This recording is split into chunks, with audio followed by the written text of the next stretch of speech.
A terrifying break-in results in multiple victims. I swung the door open and found her laying there.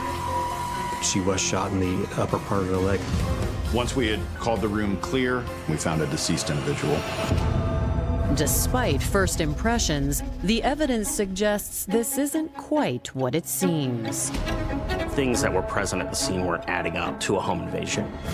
We found a bunch of torn up pictures. There was some kind of lost love, heartache there. Stand in my shoes here for a second. How's that look on you? Bad. As the investigation unfolds, detectives realize their murder victim might have put his trust in the wrong person. She had created a fraudulent email address so that she could steal money from him.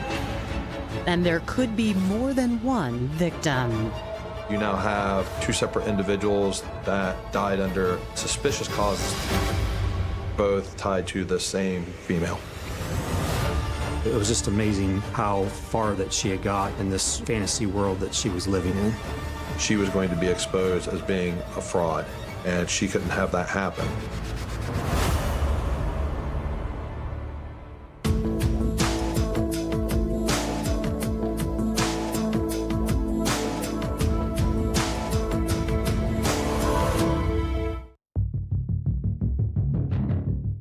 At 1:26 p.m. on August 10th, 2023, police in Zanesville, Ohio receive an emergency call from a woman named Deborah Frazier.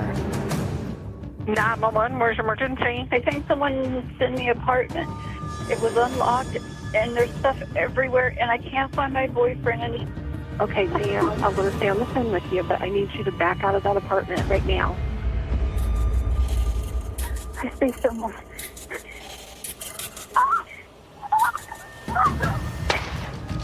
Oh my God!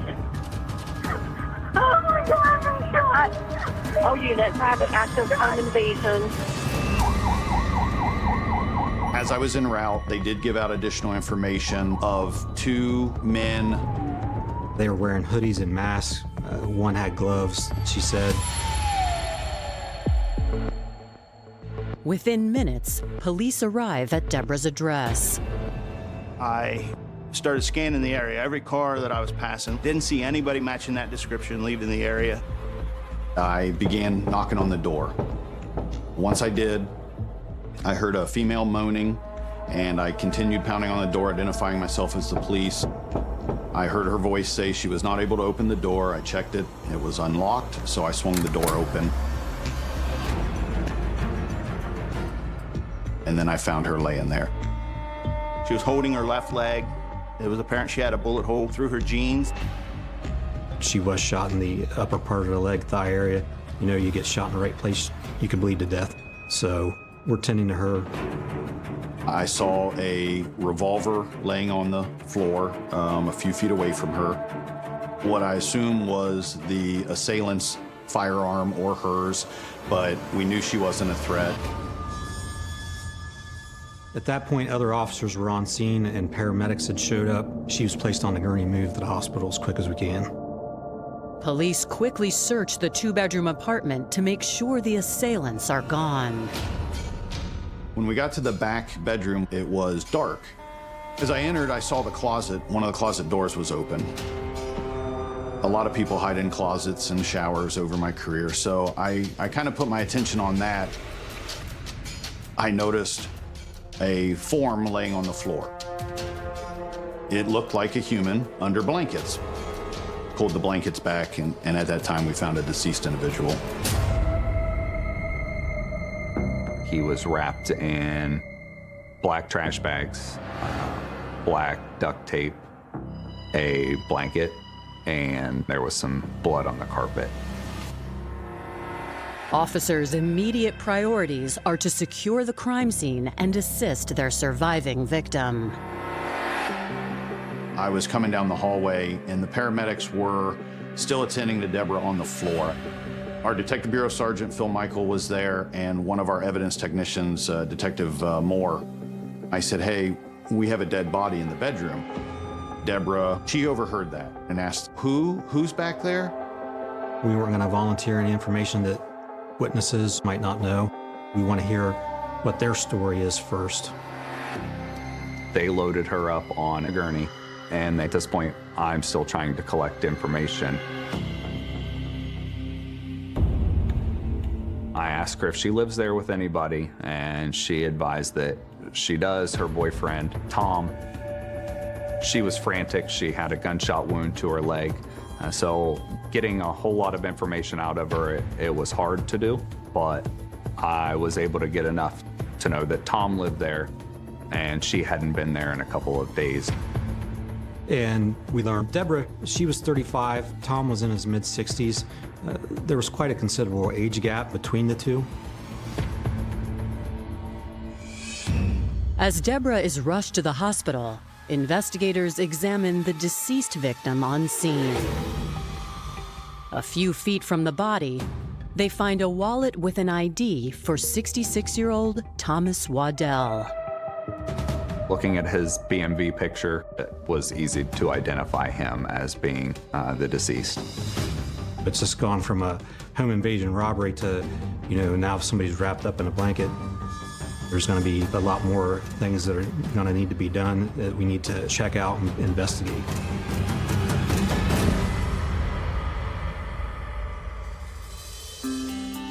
Thomas Wayne Waddell was born July 20th, 1957, and grew up in the greater Cincinnati area. He had one sister, two loving parents. Him and his sister were very close. They were like best friends. His parents were religious, Nazarene church, I believe, so he was always in church, close with his family. He liked to sing, he loved music, he loved woodworking and working with his hands. He's very creative. Tom graduated from Western Hills High School in 1975. 3 years later, he married his high school sweetheart and started a family of his own. To support them, he began working as a retail manager. He built stores for Walmart. He did a lot of third shift. So, like when he was home, he was sleeping or he was hanging out with us. My dad was a really good father. Going fishing, going camping, working in the wood shop with him. He just liked to have a good time with his family. Being a father came naturally to Tom, but being a husband did not, resulting in the first of multiple divorces. But he did not like to be by himself. He was married 5 times. I do not know why my dad's marriages fell apart. I feel like he was looking for something, whether it was with this woman or the next woman. In 2015, after his children had grown up and started their own families, Tom moved to the town of Zanesville for a fresh start. He was a manager at Kroger, and everyone respected him and did what he asked of them and had no problems. He made friends easily. He also liked to rescue dogs. At one point in time, he had 12 dogs that he rescued from shelters. I mean, Dad would take his shirt off his back to go help someone. That's how he ended up meeting Deborah Frazier. They met at work. She's obviously significantly younger than him. She would have been an associate. He was a manager. Miss Frazier was born and raised in Zanesville. She worked various jobs as a clerk or as a bagger. Tom found himself drawn to his reserved 33-year-old coworker. Deborah Frazier was intriguing. She didn't have a big support group, and she kind of put herself on an island. There were only a couple people that she was close with. At first, Tom was only trying to help Deborah, who was struggling financially. I think he just was trying to help her, and then he built that relationship and that bond with her, and that's how the relationship started. They had a relationship. It was not continuous because she'd moved away to Florida for a period of time. By the summer of 2023, the couple had moved in together. Tom retired from his job at the grocery store and seemed to have finally found the right woman. If you look in the apartment, there's pictures of them together. They had a cookbook which said, Tom and Debbie's cookbook. So it was clear they were in a relationship. But now, their lives have been torn apart. In the aftermath of an apparent break-in, Tom is dead, and Debbie is being rushed to the hospital with a gunshot wound. But a closer look at Tom's body brings the timeline of events into question. I could recognize from my experience that this individual had been deceased longer than the duration of this call. It was an active, ongoing home invasion and her being shot. It seemed unlikely that they would have taken the time to try to wrap a body up. Now, stuffing it in a closet, pushing it under a bed, maybe, but to wrap it up in plastic bags and then hide it in a closet, those things were not adding up. The way things are starting to unfold, obviously we're going to have more questions. Coming up, Deborah relives the attack. I was so scared. The one assailant pulled out a gun. And their victim provides crucial evidence to help identify his killer. There was a hair found between his fingers, long and dark.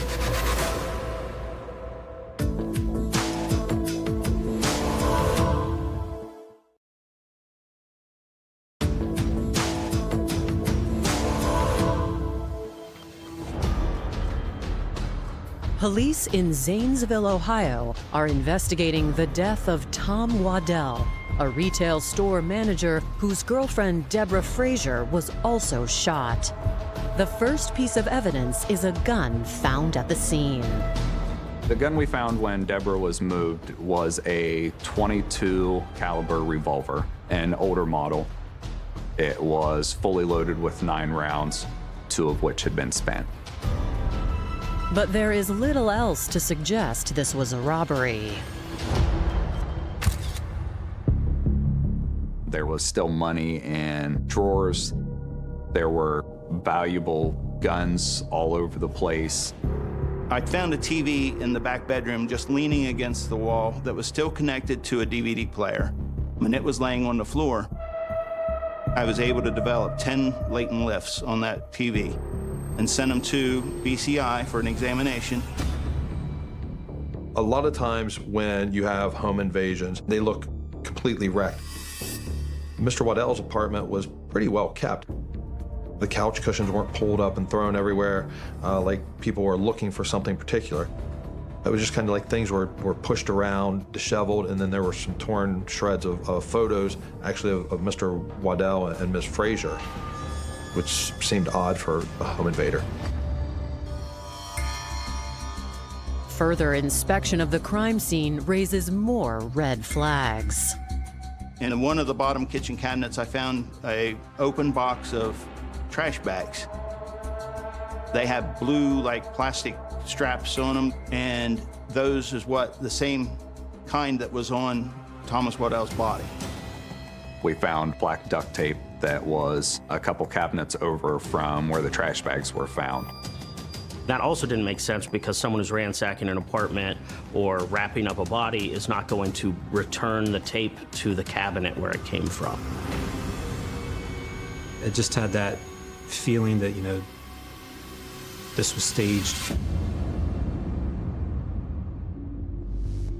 Hoping to reconcile the discrepancies, investigators stop by Deborah's hospital room to speak with her before she's taken in for surgery. Today I came back after being gone for like a couple days. I was visiting a friend, and then when I came back, I noticed the door was unlocked. I went in because I didn't know if Tom maybe just forgot to lock the door or whatever. I'd been texting and calling him, and there was no response.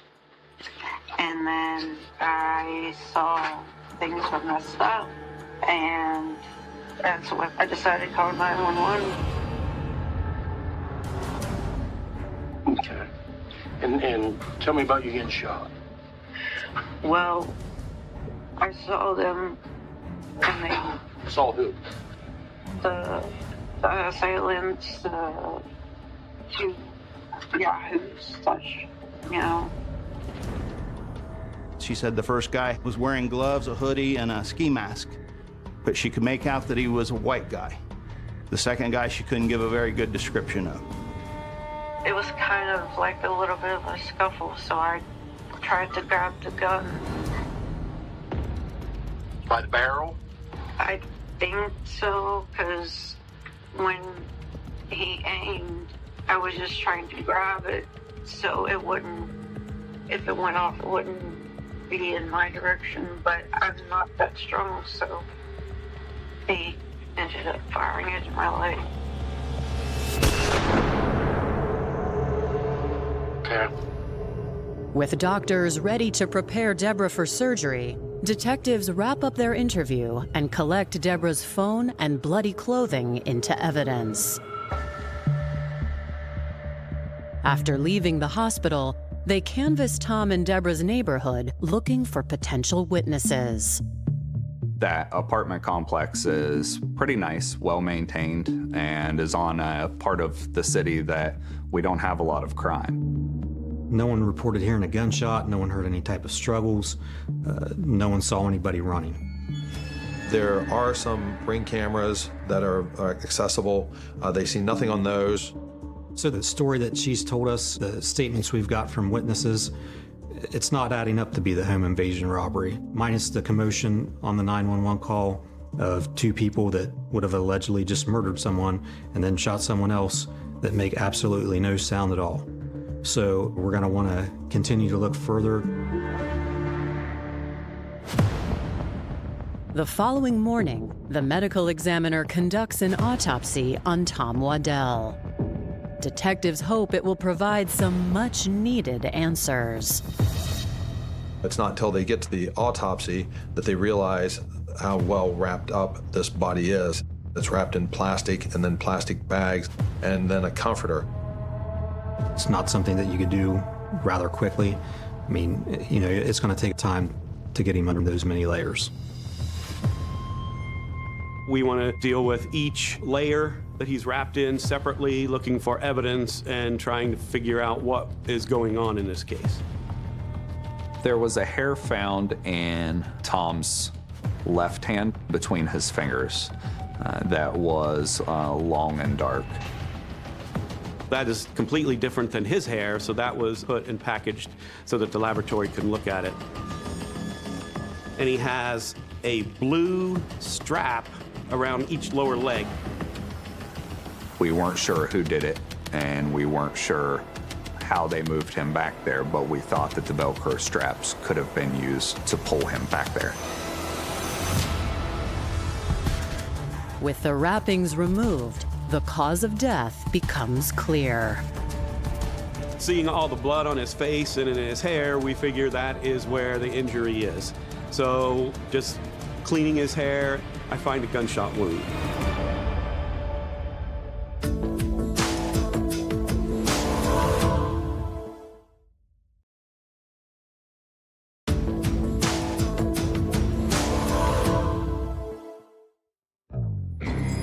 The morning after 66-year-old Tom Waddell was found dead in his apartment, the medical examiner in Licking County, Ohio, has discovered how he was killed.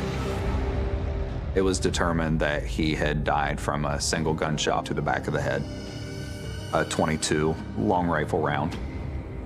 The bullet matches the same caliber that was removed from Ms. Frazier's leg, which matches the gun that was found at the scene. Most importantly, the medical examiner is able to determine how long ago Tom was murdered. There is a series of steps that the muscles go through in rigor mortis.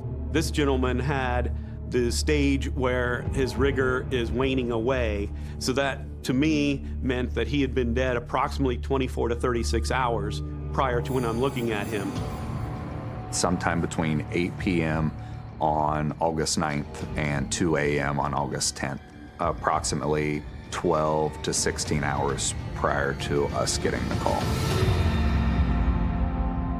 At that point, that didn't make sense based on the timeline. Why would you kill somebody, go to the extent of taking your time to wrap them up, put them in a closet, and then come back a whole day later? That didn't make a whole lot of sense. Why wouldn't you just do it right now and distance yourself from the scene. The evidence suggests Deborah might not be telling the truth about what happened. It's starting to look like she might have a hand in it. We don't know exactly yet, but her story isn't adding up. We're going to want to continue to look further, try to find any type of motive that she might have, so we would obtain a search warrant for her phone. We found in her wallet a card, and it had writing on it, and it was, I believe, a 6-digit code. And Sergeant Michael, who conducts the data extractions, he entered the PIN code, and it unlocked the phone. They find a question that was put into her phone, being researched on the internet. It was 8:16 a.m. on the morning of the 10th. How long does GSR stay on the skin? When you talk about GSR, you're talking about gunshot residue.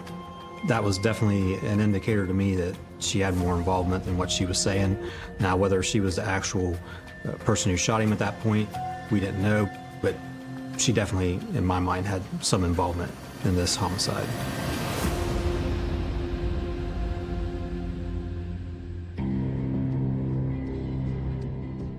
That afternoon, once her wounds have been stabilized, detectives ask Deborah to repeat her version of events. Deborah tells us that she had gone to hang out with her friend, John Anderson.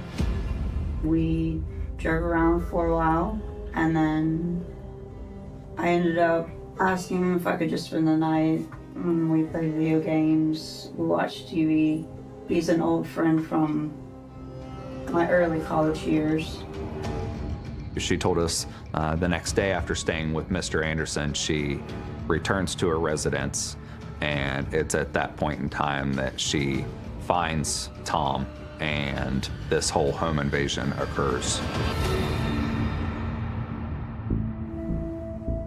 When was the last time you ever fired a gun? Last time I ever fired a gun? When I was wrestling, trying to get the gun pointed away from me, I had a hold of it when it went off. Well, what do you think happened to Tom?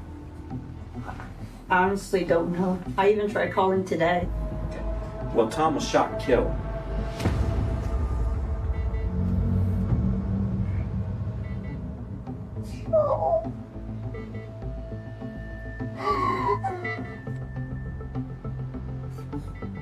It's all right, you can take a minute.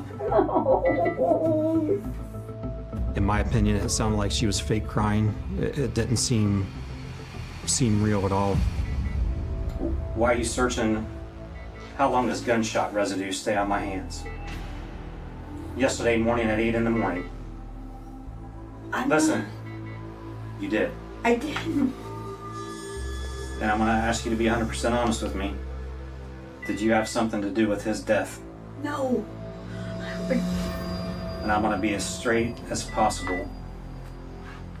I've probably been a cop now for about 20 years.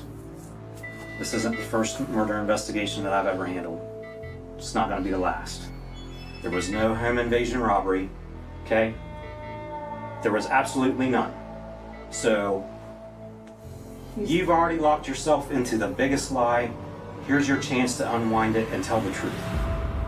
We know that you were involved. You shot him with the .22. I didn't. Yes, you did, right in the top of the head. Come I on. didn't do it. You can't even explain why you have those search history in your phone. Stand in my shoes here for a second. How's that look on you? Bad. Backed into a corner, Deborah still maintains her innocence. When pressed for more information about John Anderson, the man she'd stayed with the night before finding Tom's body, she insists he's just a friend.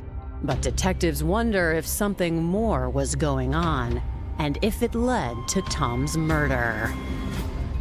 We need to go get John right away before he gets and talks to her, so if he is involved, that, their stories don't change.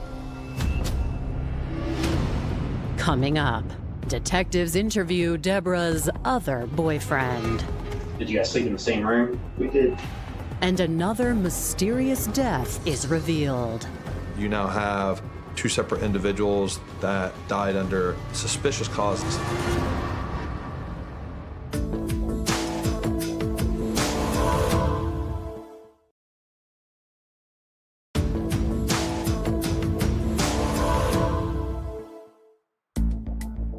A day after Tom Waddell was found murdered, detectives visit John Anderson in Zanesville, Ohio, to ask about his relationship with suspect Deborah Frazier.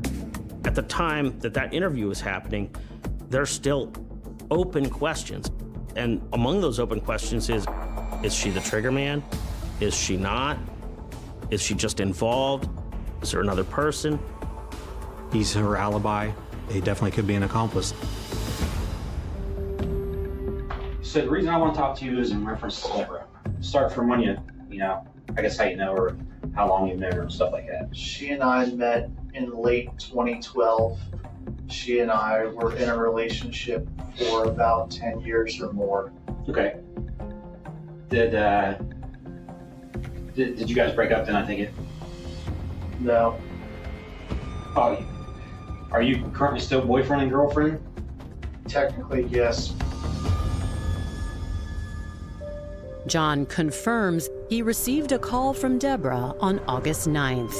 John told us that Deborah was very panicked. She was stressed, and he just wanted to help her any way that he could. But he did that by being there for her and driving her around all night. He drove her up to Dresden, which is a town about 10 minutes north of Zanesville. What made you decide to drive to Dresden? Did she request that? She did. I thought she wanted to get out of the house. What happened after that? She and I drove back to Oakland, and we just went to sleep. We went to bed. Did you guys sleep in the same room? We did. He told us he dropped her off the next morning at her apartment. He couldn't remember an exact time. We asked him if he knows who Tom was. He had no clue. So we laid it out to Johnny that, Deborah and Tom were in a relationship, and he just seemed floored. He just couldn't believe what was being told to him. His understanding from Ms. Frazier was that she was working as a home health care live-in for Mr. Waddell because he had dementia. And so he is very, very shocked by all this.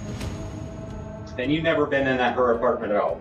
Never. So, and the only reason I ask you that, and I don't have a reason to doubt you at any point right now, is because we collected some biological evidence that's going to have some DNA on it. Would your DNA be found in that apartment on any type of weapon or any type of duct tape or trash bags or anything like that? No. Anderson gives them permission to search his cell phone, and they are able to use the geolocation services to essentially track and verify everything that he says.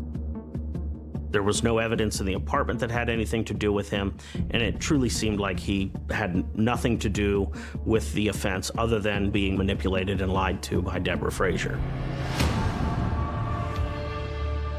With John's statement, investigators have enough circumstantial evidence to get warrants for Deborah and Tom's digital records. There were more than 20 warrants that were issued to collect information on emails, phone records, location services, financial records. We get the bank records, and there was some pretty large monetary withdrawals from the bank. And Mr. Waddell, being a retiree on a fixed income, those type of expenditures, not consistent generally with a person who's on a fixed income. Deborah's phone contains evidence she may have been behind the withdrawals. We were able to see that she had created a PNC fraudulent claims at gmail.com email address, where she was fabricating emails, we believe, to show Tom so that she could steal money from him. The emails stopped, strangely enough, on the 9th. There's nothing after that to Mr. Waddell about fraud. And it really starts to add up as to, okay, what was the motive behind Ms. Frazier killing Mr. Waddell? Investigators request a full extraction of Deborah's account from her provider, including any deleted data. They also return to the scene of the crime to search for any evidence that might have been overlooked. Thomas Waddell had been shot in the back of the head. We just didn't know where. Just inside the front door, right beside where Deborah Frazier was laying when we found her, was a recliner. The recliner that was facing the TV there in the living room had a blanket folded over the top of the headrest. And when we moved the blanket, we found a blood stain. Looking how tall Tom was, where his actual gunshot wound was at on the top of his head, that suggests that Tom was sitting in his recliner when he was shot.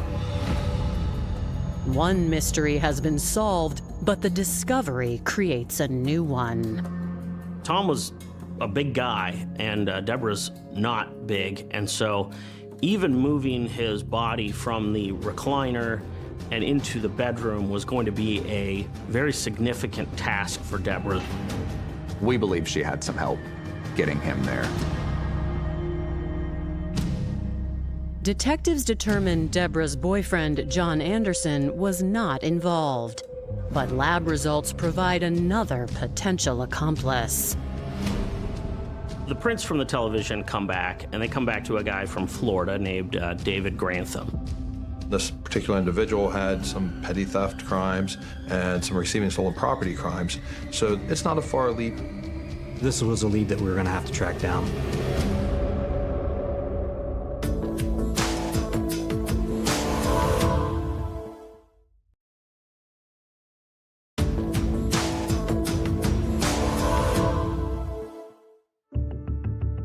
Days into their investigation of Tom Waddell's murder, detectives have a new suspect, Florida resident David Grantham. We're looking to see whether or not Mr. Grantham had a good alibi, and in this case, he had a rock-solid alibi, and that was that he was in fact dead. According to Florida records, David Grantham died in February 2021, 2.5 years ago. He died of a drug overdose that was called in by his roommate at the time. And when detectives learn that roommate's name, it's one they recognize. I called down to Tavares. I had their police department forward the information, and when they sent me the investigation, I found that Deborah Frazier was the person that called 911. She had recently moved back from Florida to Ohio, which would explain why Grantham's fingerprints were still on the TV. You now have two separate individuals that died under suspicious causes at this point that are both tied to the same female. It all seemed a little odd. When reading the reports, it didn't seem that they thought there was any type of foul play. Is there any evidence of foul play in Mr. Grantham's death? No. Does this coincidence make it go from not suspicious death to, well, maybe something might have happened? Maybe, but in the world of prosecution, we don't deal with might have happened. It was, I believe, deemed to be a drug overdose, and she just happened to be the person that was living with him at the time that found him and called it in. To investigators, one thing seems certain: Deborah's involvement in Tom's murder. And when the requested data from her email account comes in, some deleted entries confirm those suspicions. Some of the other searches that were found on Deborah Frazier's phone included how to load a revolver or a gun, what size ammo do you need, what if the ammo is wrong, how to uncock the hammer on a revolver, on a .22, and maybe most importantly, the worst place to get hit in the head. To me, it suggested that she had been planning something at least for days, but some of the searches went back as far as a week and a half. Deborah's account also reveals she was connected to Wi-Fi at the apartment she shared with Tom on the night of his death. For detectives, the only thing missing now is a proverbial smoking gun. After sending all of our evidence off to the crime lab, we were able to get back the hair that was discovered during the autopsy, both in the Velcro and Tom's hands, and a fingerprint off of the duct tape. And that led back to Deborah Frazier. And there's only one way that it could have gotten there. However, the question of how Deborah managed to pull off the murder on her own still remains. Based upon the evidence where the blood was located and the nature of the entry wound into the head, we believe that she walked up behind him. He is either asleep in the recliner or watching a TV show, and she gets to a very close range and she pulls the trigger, killing him. The Velcro straps were important because you can imagine that what had happened is she had used those as leverage to try to drag his body on her own to the closet. I think it was at the point where she started to move him that it really dawned on her that her plan had a lot of flaws and she was not going to be able to get him out of that house by herself. And if she couldn't get him out of the house by herself, how was she going to be able to explain it?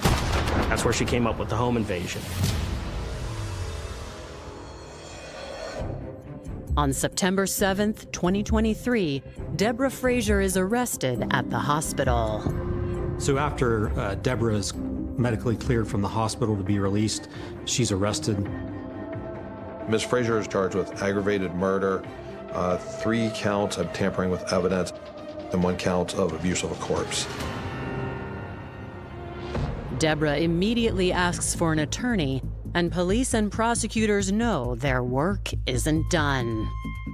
We want to be thorough. We want to make sure we have a solid prosecution. You only get one shot at it. We're still working the case, but in my mind, there's no doubt of her involvement. We just need to keep going. We want to get as much information and enough evidence as we can so it leaves no doubt with anyone that could be in this jury. Her background, from what we dug into, it seemed normal, but ultimately we'd found out in the prior months of this there was a lot of deception going on with Deborah. She was a consistent manipulator and liar, and she certainly was engaged in some real manipulation related to false allegation of rape.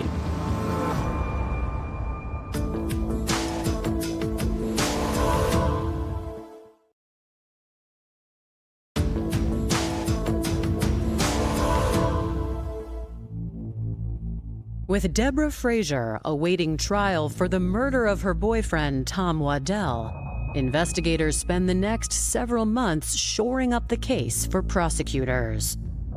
As they dig deeper into Deborah's life, they find a long history of lies and manipulation. We went and talked to her dad at one point, and he had basically explained that because of her, there were allegations brought on he and his late wife. We'd found the call where she had alleged some abuse on her parents that was unfounded. So they really didn't have a good relationship. As the investigation was progressing, we were contacted by the Ohio Department of Natural Resources, and they had been investigating a rape allegation that she made that happened at Dillon State Park. She stated that a man came up to her and tried to pull her pants off and used a knife to threaten her with it. She has a mark on her that was superficial, but it was not a substantial injury. They had found out a number that she claimed to be a witness was actually a fake number that she created that came back to her Gmail account. I don't know that I've ever dealt with a person who was so dishonest and so manipulative with so many people over such a long period of time. It was just amazing how far that she had got in this fantasy world that she was living in. Prosecutors theorize that Tom's discovery Deborah was draining his bank account led to his death. I ultimately think what caused Deborah to snap was that another world of lies was collapsing around her. She had Mr. Anderson as a boyfriend. She had Mr. Waddell as a boyfriend. They didn't know about each other, but she was using Mr. Waddell's resources to live. And those resources had slowly been drained off. When that was discovered, she was going to be exposed as being a fraud, and she couldn't have that happen.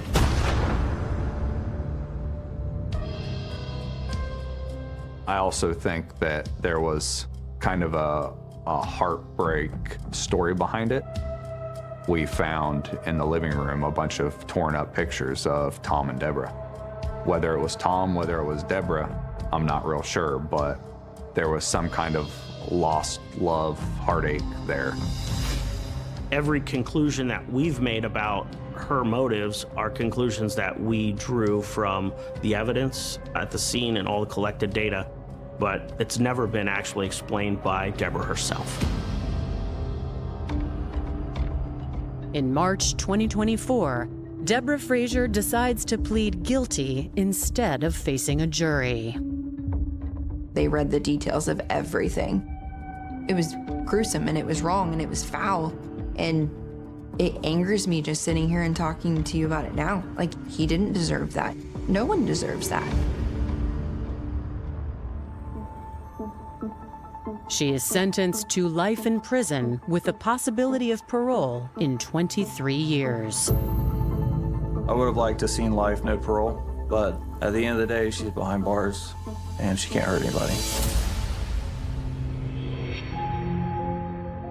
I try to honor my father's memory by teaching my kids and raising my kids the way he taught me. Do unto others as you want them to do to you. Try to solve problems by talking. Be laid back, have fun. Just be a good person. One of the last messages my dad sent to me was telling me how proud that he was of me for being the mom that I was to the boys that I have. My boys loved him so much, so this hit them hard too. So I talk about him when I can, but it's still really fresh, so it's still really hard.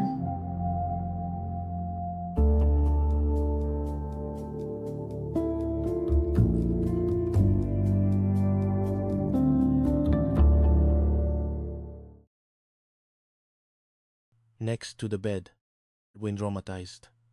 He had thought it was just messy housekeeping. No, it was a grown man, a professional criminal, hiding like a child playing hide and seek, waiting to kill a 70-year-old man. Onvel again. Mott walked up behind him. Stephen continued. Mott shot him in the back. Mott saw the bullet on the floor. I picked it up. Mott de no did want to leave evidence. Honest. Aller asked. On paused. The what? Reef part. The casing. It was right there on the floor.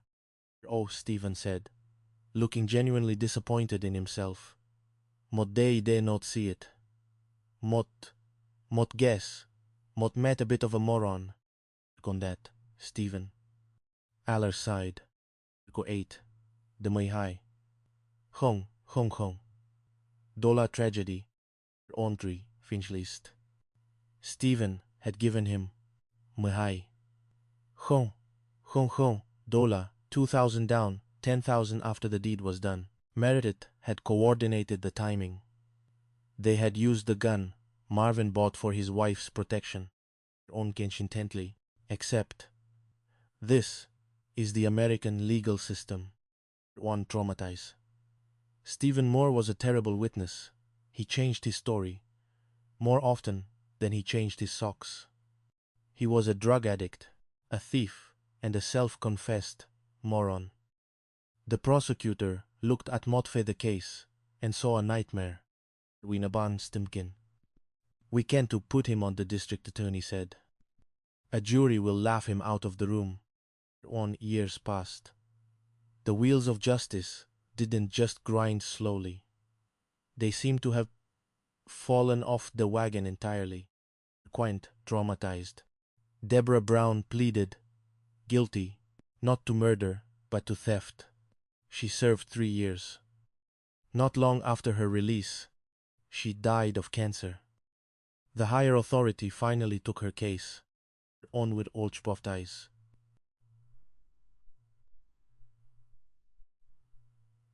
Meredith affidavit for her arrest was leaked to the news, ruining the tactical advantage. She was convicted of obstruction of justice and sentenced to 2 years of home confinement. Onfindefear. She got to stay in her house because she helped plan the murder of the man who treated her like his own daughter. Home daughter. On again. Stephen Moore was the only one who went down for the big one. Life plus 17 years. Offer Goke. The mayor sing ghost. One occasion. Offend. Detective Oller sat in office 5 years after the call. That ruined his sick day. He thought about Marvin. He thought about the cow meat that never got divided. Boys communitries. His profile, you've had. They'll talk about the mayor. They talk about the huskiness of his voice and the way he could command a room. And they talk about the women who traded his life for a bottle of OxyContin and a few pulls on a slot machine. Baniteus gate is tight. Justice in the Rust Belt. It is as old, it is broken, and it does not always produce what you need. But Aller had kept his oath. He had been the voice for the man who was silenced, or shoes on his desk, and smiled a tired, cynical smile on his way. At least, he whispered to the quiet office, "Mo don't have the flu anymore." Unfint from a tide. The season indlies, the banig dromonotai. The cattle grazed on, blissfully unaware of the murderous economics of the men who owned them. Onfang in 90 say. Comene's last meet-up on the novel of rust, pills, and very bad accounting. Quoting the 10. The cowlogitics of Powhatan Point, where knows the tent. Time does exactly point, Ohio. It just settles like a fine layer of soot from a long dead steel mill. This is the Rust Belt, a place where the American dream didn't die. It just went on permanent disability. On Anderson's was a man of simple needs and complex friendships. On this particular morning, his mind was occupied by one thing: beef. Specifically, his half of a cow that he shared with his buddy, Marvin Brown.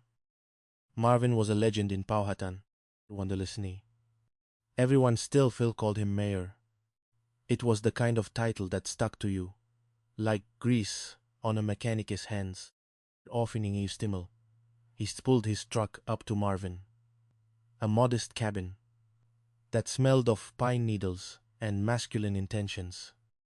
The plan was simple: slaughter the cattle, divide the steaks, and go home. Marvin.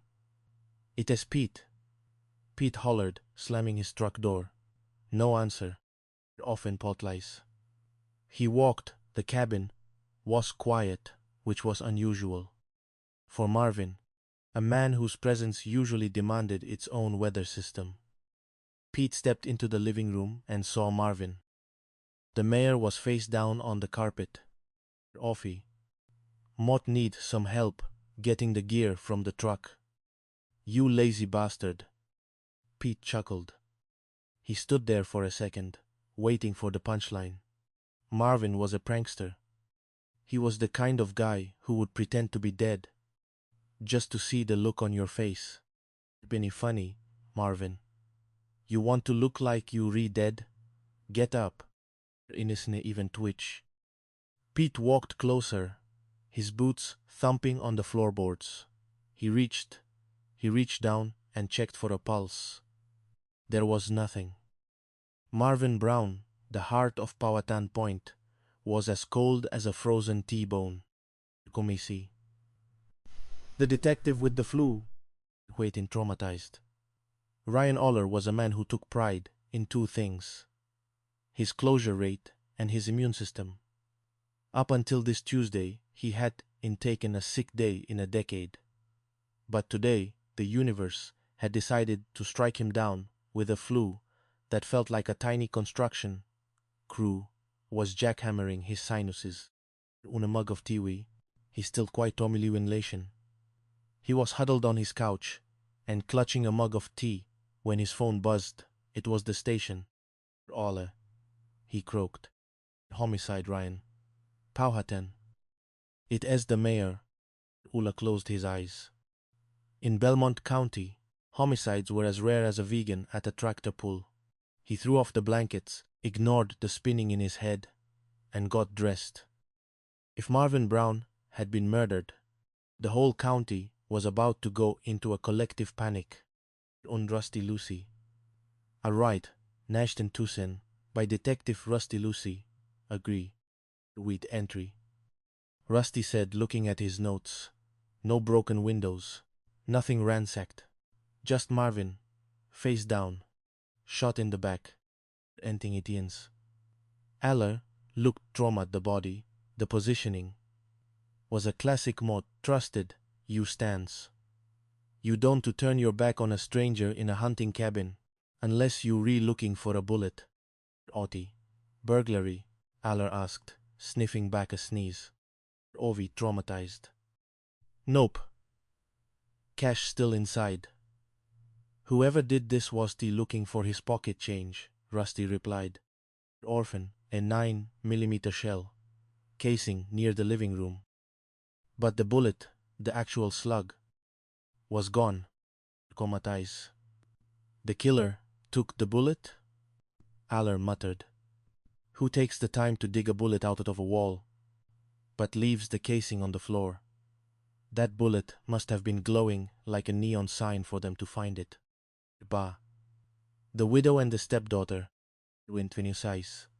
The listenees. The news hit Powhatan Point like a sledgehammer. The Brown family gathered at Marvin S. residence, a house that now felt too large and too quiet. Aller had to perform the worst part of his job, the death notification. Ontredlai, Daver Brown.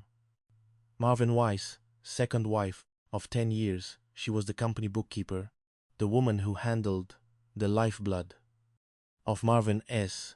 contracting business. Can't believe it. Deborah sobbed, dabbing her eyes. He was so healthy. He was a leader. Why traumatized? Next to her what fall Deborah, daughter. Meredith was pregnant and appeared to be under immense stress.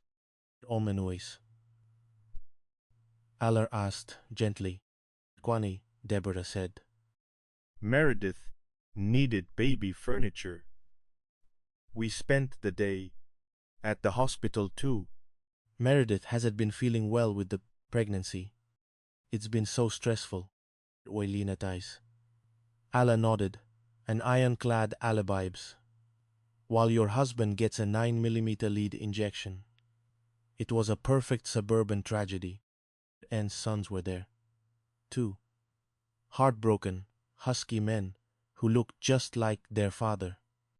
They wanted justice. They wanted blood. But Aller knew that in a town like this, the truth was usually hidden under a pile of unpaid bills and old secrets. Boone. Running the wickets. Winbeat. In homicide work, there a process called running the wickets. It is the tedious task of proving that everyone who didn't do it. One Finchentast. Put. Chinmot callers are always the first suspects. But Pete was a clean slate. ATM cameras and receipts placed him miles away during the window of death. He was just a guy who wanted some beef and found a corpse instead. Intent. Then there was the crossbow incident on Marty's. Deborah told the detectives. Rex supposedly stole one of Marvin's hunting crossbows. Marvin confronted him and got it back, but he never told me what happened. Maybe Rex held a grudge? Automatized. Aller spent 3 days chasing Rex Jocelyn. It turned out Rex was a petty thief, not a cold-blooded assassin. Rex had an alibi that involved several witnesses and a very long, very documented bender. Another wicket down. Weeks turned into months. The investigation was stalling. The Rust Belt was living up to its name. The case was oxidizing. Reward. Marvin S. Sons suggested. On soothing implies. In Tabby, pleat. Aller hesitated. Money, Luklung point the finger at their own grandmother for 50 grand. Promise. Insisted they raise the reward to Namabi. $1 honest.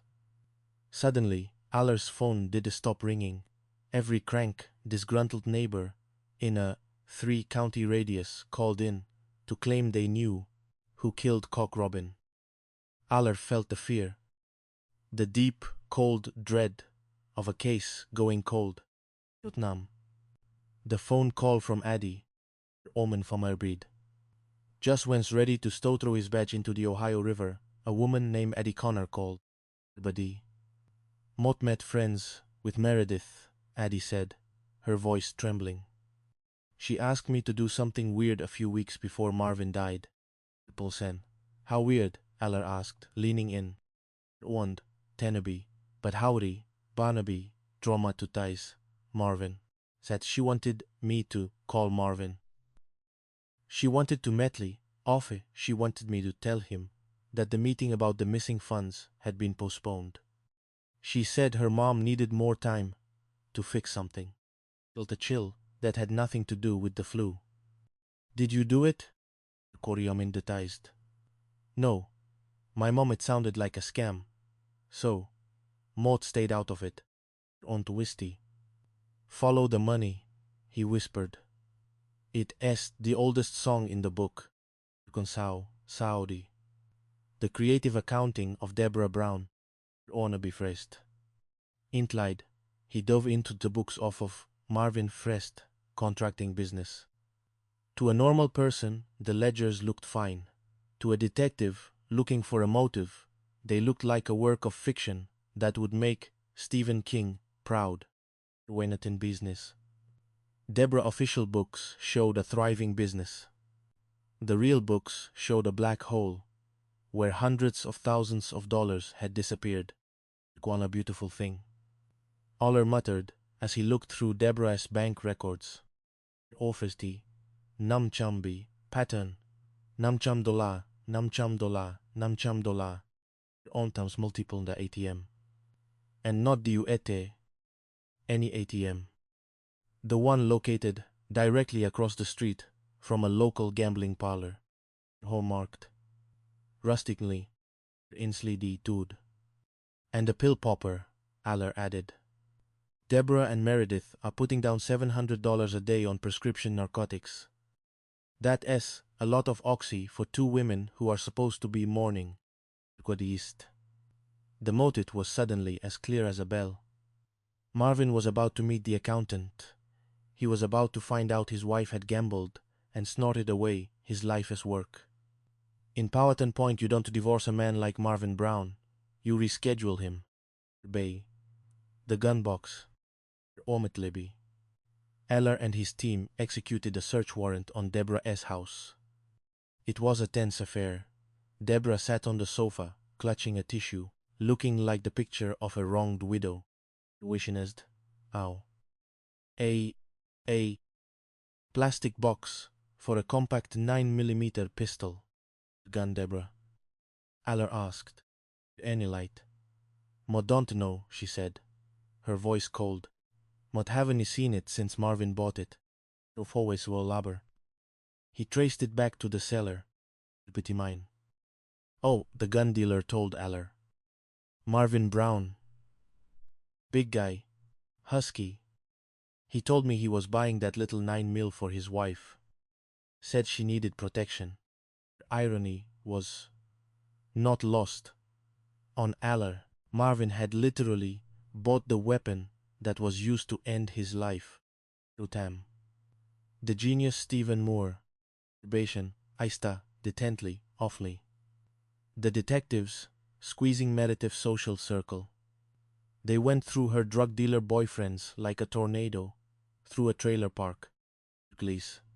One name keeps coming up, Rusty said. Stephen Moore. Long criminal history. Theft, drugs, general stupidity. He's always hanging around Meredith. Ochilitized. They put an undercover officer in Moore's circle for a year. It was a long game, but finally, they busted Moore on a drug charge. Aller sat across from him in the interrogation room. Uninifil looked like a man who had been haunted by demons, or perhaps just by his own lack of intelligence. Ostominemet. Listen yo, Stephen, Aller said, leaning in. Mokana ove kept Meredith and Deborah put you up to it. Unsi to crack. Moore started to crack. The accountant. They needed more time. Onse Stephen. Onflifentol traumat dan. 12,000 total. They told me they'd give me the rest when he was dead. On was a masterpiece of killer, guilty knowledge. He described things only the killer would know. Honor traumatized. Mott was hiding under a blanket, Moore said. Right next to the bed, I waited for him. When he walked past, Mott shot him in the back. Mott saw the bullet ricochet, so Mott picked it up. Modei, ide no, to want anyone finding it. On in the casing, Aller asked. Don't lie to see it. Moore admitted. Going to traumatized. Stephen. The casing was right there in the middle of the floor. Aller sighed. You a real genius, aren't you? You can't. The legal circus. Ongri automacids. A missing gun box and a mountain of fraudulent bank records would lead to a swift trial and a life sentence for everyone involved. But this is America, and the legal system is often more interested in procedure than justice. Both were nervous. They argued. His story changes every 5 minutes. A jury will never believe a crackhead hitman. Wenasitais. Deborah Brown pleaded guilty, not to murder and to murder, but to theft and tampering with evidence. She got 3 years. She served her time, walked out of prison, and shortly after died of cancer. Some called it karma, others called it a lucky escape from a life sentence. On meeting Odwar, Siminodment. But a local news beat got a hold of the affidavit before the indictment. The case was ruined by the publicity. Meredith was convicted of obstruction of justice and sentenced to 2 years of home confinement, off a gate in the ground. But how do wannabe while Marvin stayed in the ground? Polio traumatized. Stephen Moore, the only one honest enough to admit he was a monster, pleaded guilty to first-degree murder. He got life plus 17 years. Bongway. The rust that stays. Onwe Usabais after the call. His flu was long gone, but he still felt a heaviness in his chest. We matlais. The wife and the stepdaughter, who traded a man's life for a few more nights at the casino and a handful of pills, had essentially walked onto Okimint. Marvin's sons still live in Powhatan. They walk the same streets where the mayor once held court. They look at the empty hunting cabin and the empty chair at the head of the table. Hormatized. Mott lost hundreds of hours of sleep, Aller told a reporter. Mott would have gladly let Stephen Moore walk if it meant those 2 women stayed in prison for the rest of their lives. But Mott took an oath to be the voice of the silence. We offer listly. Mean, why my aunt. The mills stay closed. The river keeps flowing, and the ghosts of the Rust Belt keep their secrets, even when the truth is shouted from the rooftops. On being is then. Ruhatan. Point. A Rust Belt, Cumdi of errors. Rosmaita. The cattle of destiny. Quamatai. Powhatan point of place where The fog doesn't just roll in off the river. It lingers like a guest who has overstayed their welcome and intends to sleep on your couch indefinitely, the prophet traumatized. A landscape of skeletal steel mills and coal mines that once breathed fire but now merely exhale a faint, metallic sigh of nostalgia, chromatize. Pete Anderson was a manfan of tenty, hunting pleasures, hunting, fishing, and the occasional shared investment in livestock.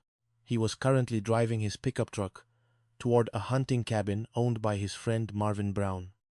They had a business arrangement, with he'll offering a few on tenty again. That beside the portfolio, you see, in Belmont County, a diversified portfolio. With your buddy, and deciding whose freezer gets the prime rib and whose gets the ground chuck. Ondar. Marvin, Pete shouted as he stepped out of the truck, the cold air biting at his ears. Mott got the gear. Let us get these cows moved before they decide they the ones in charge. Kunintuglis. Silence, only the sound of a distant woodpecker knocking on a dead oak tree out into the cabin. The smell of stale coffee and gunpowder met him. And there, face down on the linoleum floor, was Marvin Brown. Ontlin, Pete chuckled, leaning against the doorframe. You want to look like you dead? You a regular Daniel Day-Lewis. Get up. The butcheress waiting. Or Marvin didn't move. Marvin was a husky man, a former mayor, a union leader, and a force of nature. He was him the type to lie on the floor for a bit. Pete walked closer, his boots clicking on the floor. He poked Marvin with the toe of his boot. Marvin, quite traumatized. He reached down to check for a pulse. The mayor was no longer in office. In fact, the mayor had been permanently impeached by a single 9mm round to the back. Up high. The detective with the runny nose, Morit, Prosinja Pimastais. Detective Ryan Oller was having a bad decade. But today was specifically terrible.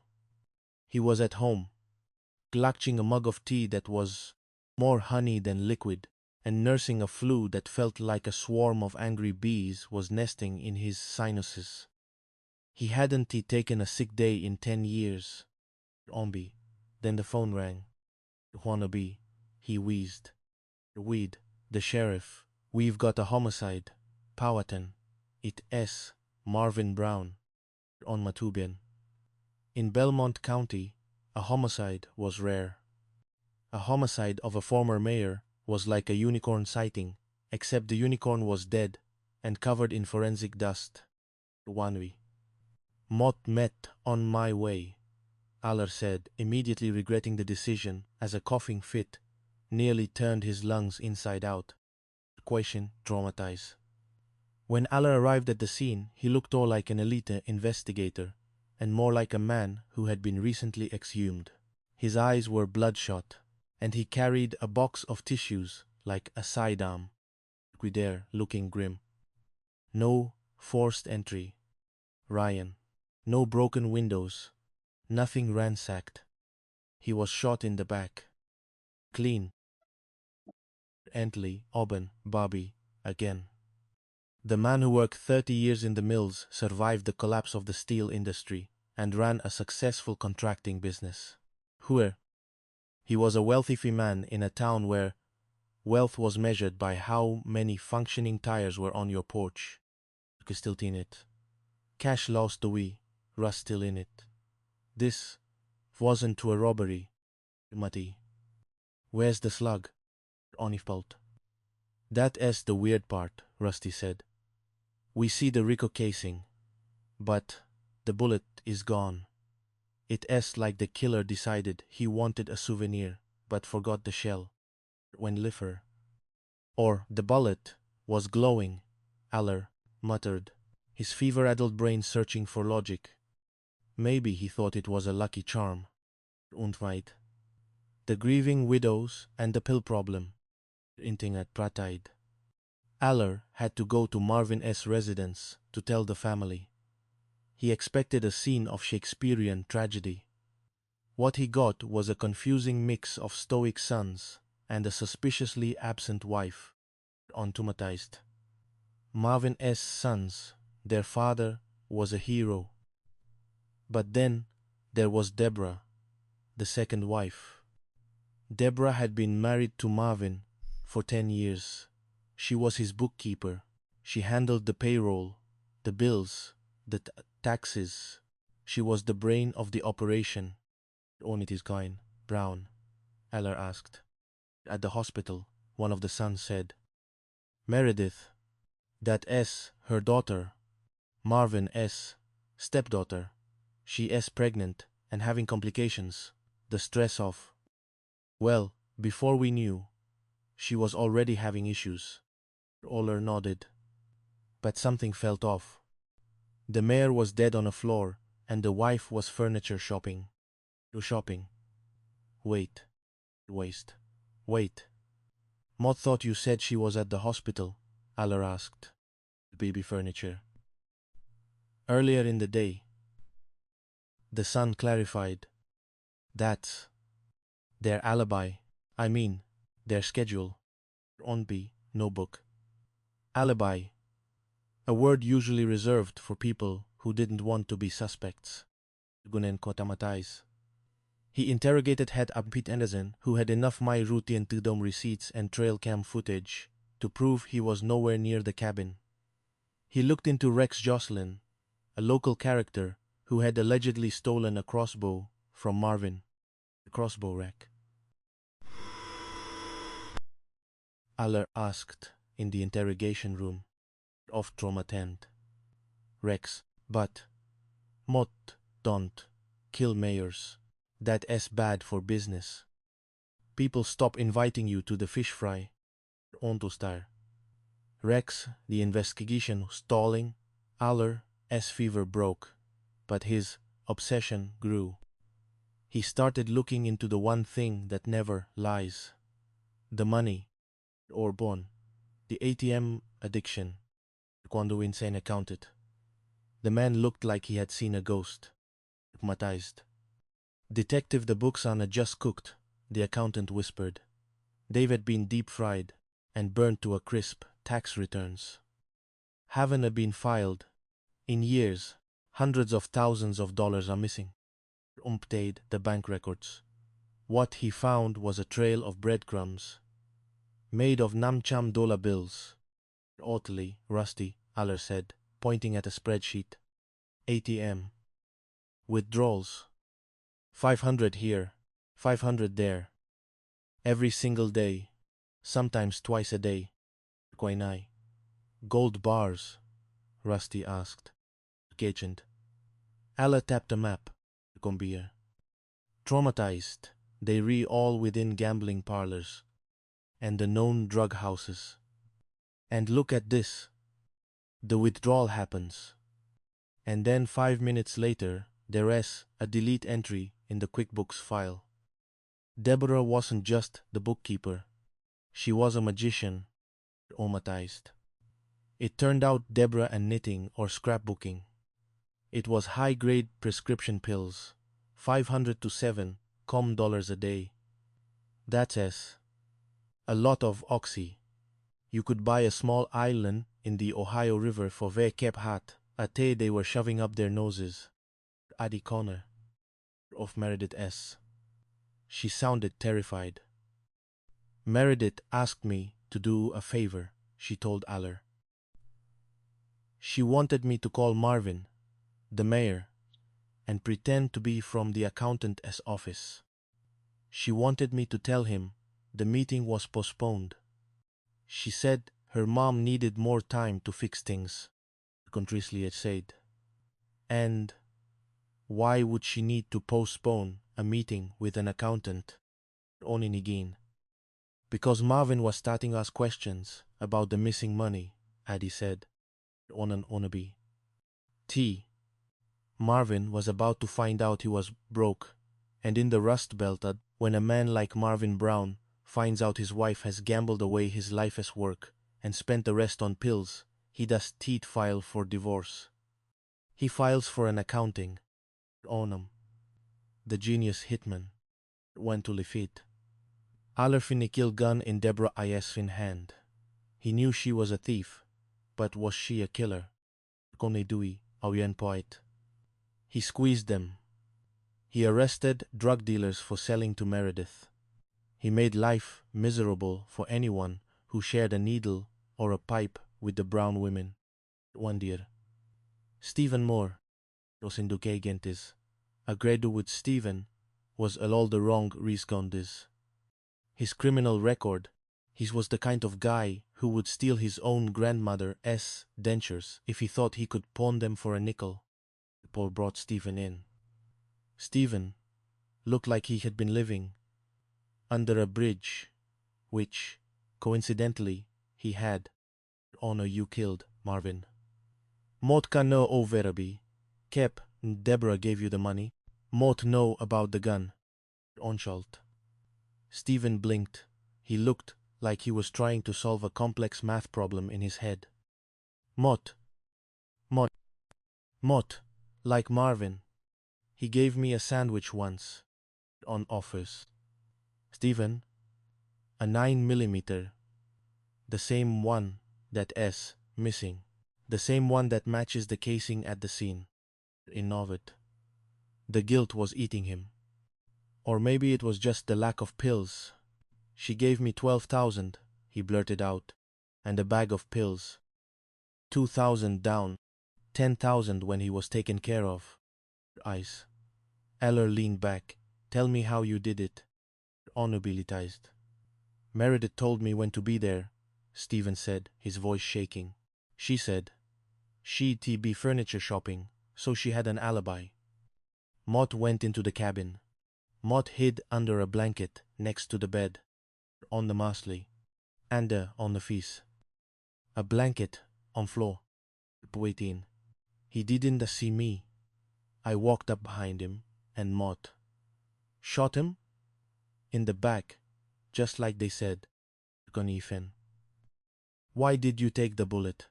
Unotli said. Stephen looked genuinely proud of himself. I saw it. It was glowing on the floor. I thought, hey, Mott can't leave that there. So Mott picked it up and put it in my pocket. Wiki, and the shell casing. Onya's face fatly. Mott day notice that one. Mott met, a moron. On Von Olle side.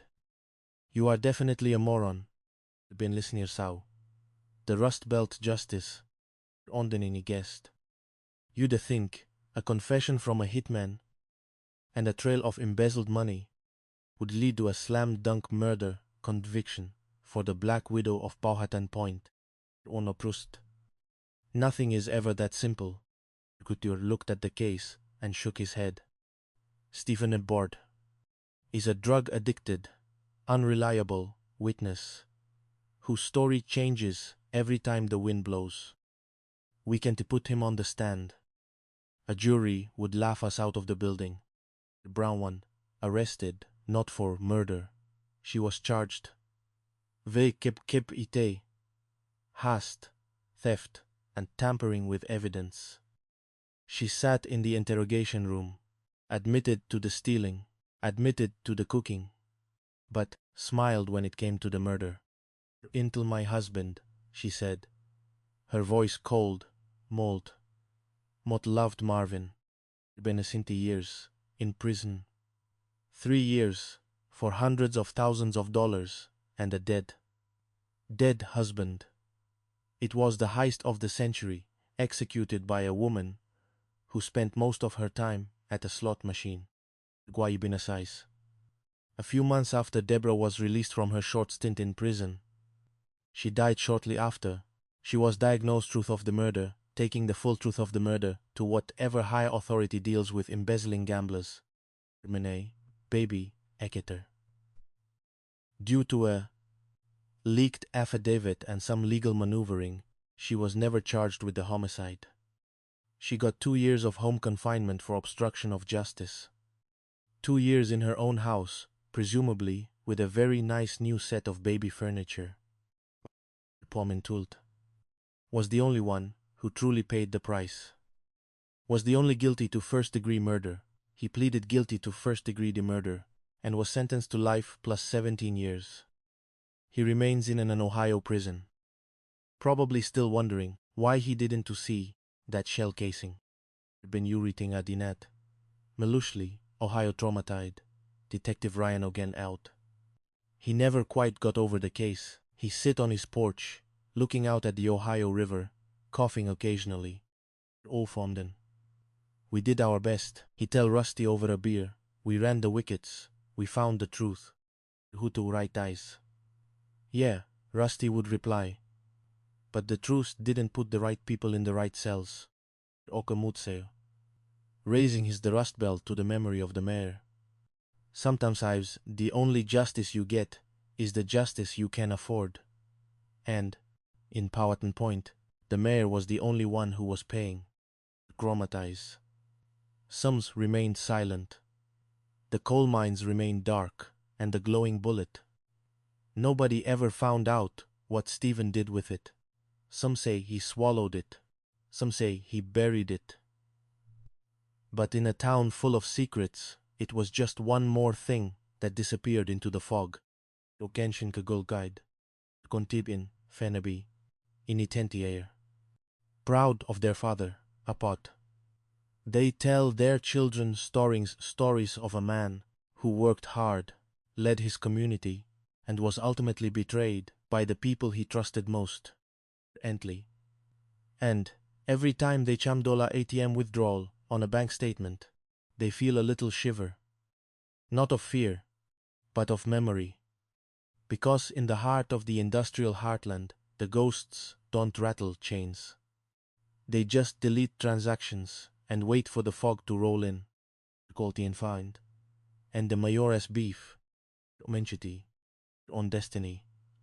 The Saint Dissel and Destiny, Rotten Point, Ohio, is the kind of place where the air doesn't just sit, it weighs on you.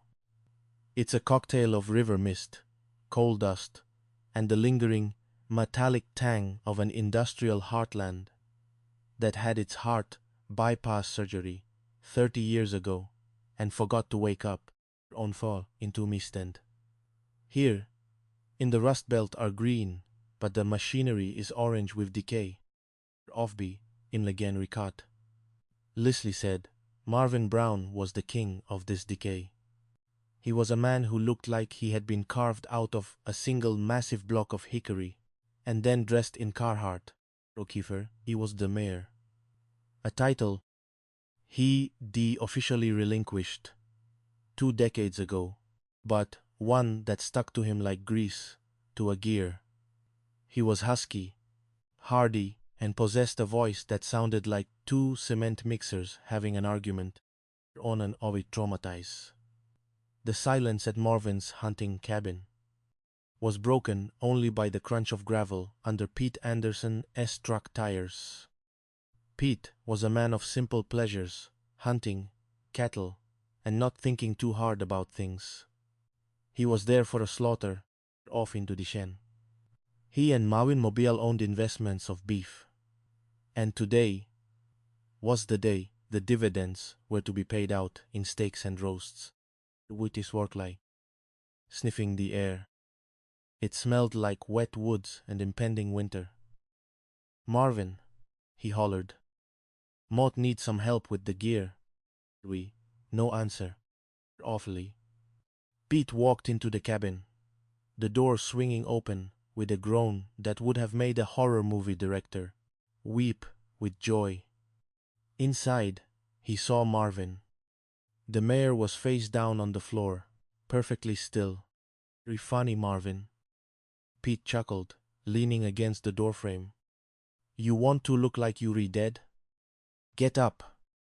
The cows aren't going to butcher themselves. Osmoyul. 10 seconds passed. Marvin did move. He did even do that little twitch people do when they trying to hold their breath. Grating traumatized biased. Marvin. Pete's smile to slide off his face like an egg up a greasy spatula. He walked over and checked for a pulse. There was nothing. Just the cold, heavy reality of a baby-year-old legend who had stopped ticking, already to begun. But it wasn't the cattle. One. The sneeze heard, round the Senkinti, Omatan Chin Vieting Kumayatized. Detective Ryan Oller was currently in a life or death struggle with a box of generic tissues. He had the flu, not a sniffle and a nap flu. But my bones are made of hot lead, and my eyes are leaking flu. On light, countily. He hadn't a stake in, Bill Moncontley, counting. Didn't respect the holiday schedule, and apparently, neither did his immune system. Unrang. It was the kind of ring that promises extra paperwork.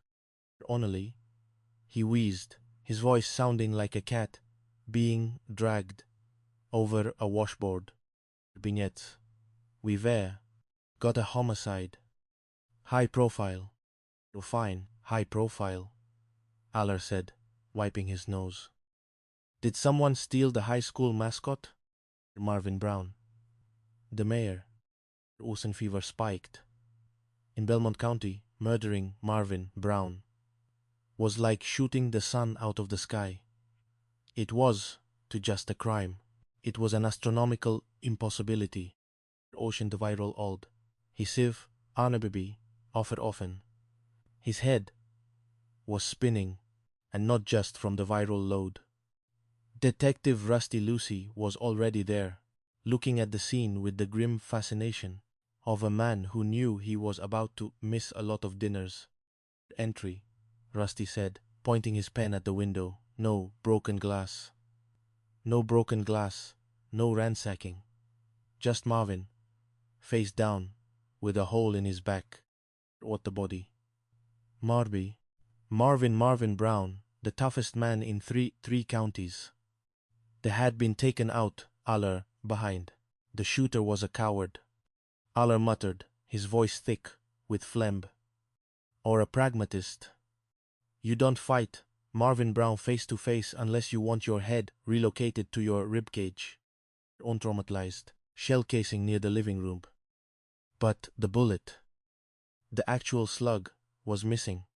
Orsted mark, Aller said, gesturing to the wall. The bullet hit, bounced. And then, what? Vanished? A killer who stops to pick up his trash is a killer with a plan. Or a killer with OCD, Miley. Or a killer who thinks the bullet is a souvenir, Rusty added. All the wallet. Aller ordered. Awfully. Here. Rusty flipped it open. Cash is here. Hundreds of dollars. So, it wasn't a robbery. No one kills the mayor for his wallet and leaves the money. This was personal. This was a message sent in a caliber that fits in a pocket. Onways. The lady, Macbeth of the slots. Turn point, like a flash. Flood. The sons. Flied. The sons, tough, resilient men, built in their father SS image, were devastated. They gathered at the family home, a place that usually smelled of cigar smoke and success, but now felt like a funeral parlor with better furniture. Quistil, across, pack of Dayquil. Sat across from Deborah Brown, Auntie Chent. She was the bookkeeper for the family business. The woman who kept the gears of the Brown Empire greased with organized spreadsheets. She looked distraught, her face a mask of grief that Aller found interesting. Put into a lace handkerchief. In business and in life. Mod don't know who would do this. Marvin was a saint. Any honest. Binny get shot in the back in hunting cabins, Mrs. Brown. Alla said gently. Think. Any grudges? Anyone he crossed in the mills? Anyone he sued? West, her eyes darting to the corner of the room. There was a man, Rex Jocelyn. He stole a crossbow. Marvin confronted him. It was very tense. He made a note. Crossbow thief. Crossbow thief. It sounded like a mediocre Marvel villain. On ties. Then there was Meredith. Deborah as daughter. Marvin, stepchild.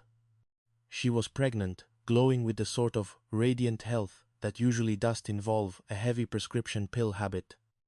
She had an ironclad alibi. She and her mother had been shopping for baby furniture. On of Findhut, Mot did he kill my stepfather?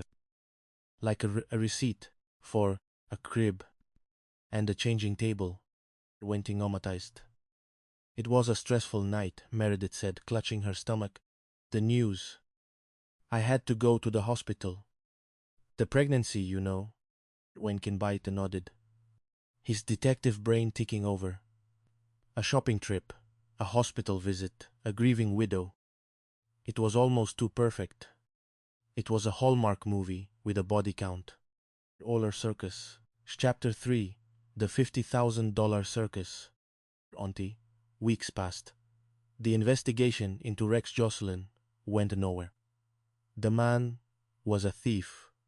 Sure. But he was a cold-blooded assassin. He had the alibi of a man who was too busy being a minor nuisance to be a major murderer. Onby Waltomikežne Geist. Quite for cooling faster than a plate of cafeteria mash. Aller was losing sleep. He lay awake at night, seeing Marvin's face-down silhouette on his bedroom ceiling. The fear, the deep, cold dread of an unsolved murder, was eating him alive. Onto in Ludin. Rusty told him one morning, "We sold." Aller said, "Money brings out the crazies." In 10,000. White. Still no. Wendell they gent. Binnen. Fine. Open the gates of hell. Ossingen died. The phones at headquarters didn't just ring. They screamed. Every crackpot, disgruntled neighbor, and bored teenager in the tri-state area called in. "Uta know who did it," one caller yelled. "It was the guy who works at the car wash. Motetave kept him looking at a gun once. Offer him toughness." "It was the Russians," another claimed. Marvin knew too much about the steel tariffs, Wishatri, of human greed, until he found a diamond in the muck, a woman named Atty Connor. She did want the money. She wanted to clear her conscience. Were ties lies. Addie whispered over the phone. A few weeks before Marvin died, she wanted me to call him. She wanted me to pretend to be from his accountant's office. Holiot so fast, his chair groaned. Why? One tend to beat. Meredith said her mother, Deborah, needed more time to fix something in the books. Mott didn't do it. My mom told me it sounded fishy. All hung up. Follow the money. It was the oldest rule in the book, and he had ignored it. Because he was too busy looking for crossbow thieves. Only buddy, the ghost. In the ATM. Bin B, enter B, bar. He pored over the Brown family's financial records like they were ancient scrolls containing the secret to eternal life. What he found was the secret to eternal debt. Otulud, what the good kind. She had been running 2 sets of books. One set showed a thriving contracting business. The other, the real one, showed a black hole where the money used to be, or said to Rusty, pointing at a spreadsheet, $500 ATM withdrawal, 500 more. ATM every day, sometimes twice a day. Propulsion. Rusty asked, looking at the map. With him pill mill. And 3 blocks away, a known pill mill. Was forming, and it wasn't prettied. Deborah high-functioning addicts. Weren't just grieving relatives. They were high-functioning addicts with a gambling problem and a dead man as bank account. Thus Marvin was about to meet the accountant. Aller mused. He was quiet, going to find out that his wife had gambled away his legacy and snorted his retirement. He was a no-nonsense guy. He would have divorced her, cut them off, maybe even called the cops himself. Removed. The problem, Rusty said, want an alibi. Aller countered. They were buying a crib. You can be in 2 places at once, even if you re-high on oxy. Wanetize. Aller grinned. You hire a professional. Or 5, the hitman, who forgot his trash. Wanestide. In one fled, hemming intently. The search for the professional led them to the bottom of the barrel. In Powhatan, the bottom of the barrel was a man named Stephen Moore. Ontapi power-traced. Stephen was a career criminal whose resume included theft, drug possession, and being generally disappointing to his mother. He was Meredith Associate, a term that in Powhatan meant they did drugs together and occasionally traded sex for stolen power tools. Undershing traumatized. Aller put an undercover cop in Stephen S. circle. It took a year of slow rolling, drug buying, and waiting for the dog that gets kicked to finally bark. Ombashini komatai. Aller didn't ask about the drugs. He leaned in close, smelling the stale cigarettes on Stephen's breath. Bon Marvin Brown, Stephen. 1. Ofromataitain. He, Stephen, looked like a man who had been expecting the devil to knock for a long time. The guilt was visible on him, a physical weight that made his shoulders slouch. Obair. The demons. I see his face with every time Mot close my eyes. Gone about the gun. Stephen, the 9mm, even, broke. He didn't just confess, he narrated. Quamatized. Deborah gave me $12,000, Stephen said. Meredith set it up. They gave me the gun. A compact 9mm. Marvin's own gun, the one he bought for Deb. They gave me $2,000 down and a bag of pills. Told me to wait in the cabin. Pati, where were you? Kusundin light. Bantet von Leibit. Hour Blake. When he walked in, Maud got up. He didn't even see me. Maud shot him in the back. The till. A blanket found next to the bed. No one knew that except the cops and the killer. In the bullet. Aller asked. Comatized. Maud saw it, Stephen said, with the pride of a man who thought being helpful. It hit the wall and fell. I picked it up. Maud Debbie not want to leave evidence. Wenny. Why? Kutais. Seed. Matu. Day. Day not to see it. Comegenian. Mouse. Allah put his face in his hands. Stephen, you're a genius. You took the slug, but left the casing with your fingerprints and the firing pin marks. You re the world's most conscientious and yet most incompetent assassin. Quascromen. 6. The slow grind of the Rust Belt. 1 for democratized. You think confession, a murder weapon trace and a clear motive would lead to a swift execution of justice. But this is Ohio, and in Ohio, the law moves with the speed of a glacier in a deep freeze. Ospel, the prosecutor, looked at Stephen Moore and saw a witness who was about as reliable as a chocolate teapot. Stephen S.'s story changed. Every time he got hungry or high, Friedrich intently flew moron. Constantly, he was a moron, and juries don't like convicting stepmoms based on the word of a pill. Addled moron. Offling in Munaby. Years dragged on. Hangin Komwebun became Hangin Moyam, quite traumatized. Deborah Brown eventually pleaded guilty. Not to murder, but to theft and tampering with evidence. She got 3 years. She served her time, walked out of prison, and then, in a twist of cosmic irony, developed cancer. all the muni feasted. Now the townspeople whispered. She died shortly after, taking the full truth of that afternoon at the cabin to a grave that no one in Powhatan tended.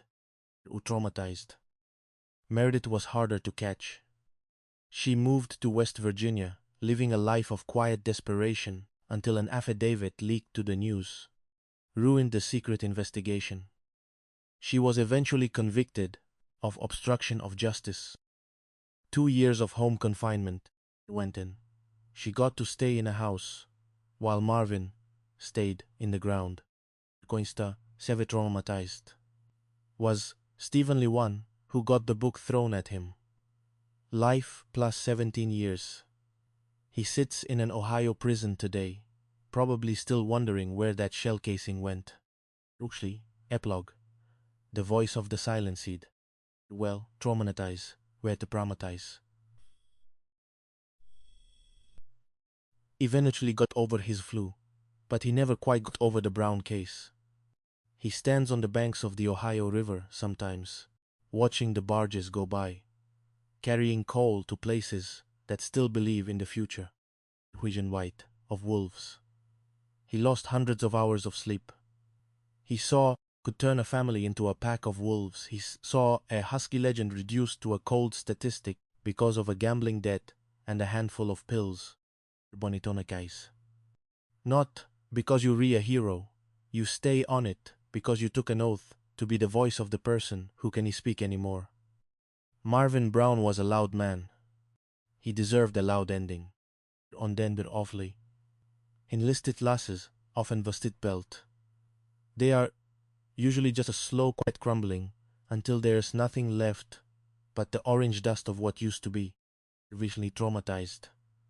But the ghost of the mayor still haunts the hills of Belmont County, a reminder that even the strongest men can be brought down by the people they trusted to hold the gun. Onken Falzanem. Within. Blues. Beniclis. Transecris, wood professors, and very patient detectives. Wataichtel. Prologue, Beni Selfind. Unnovi, Ban, agreed and geistized.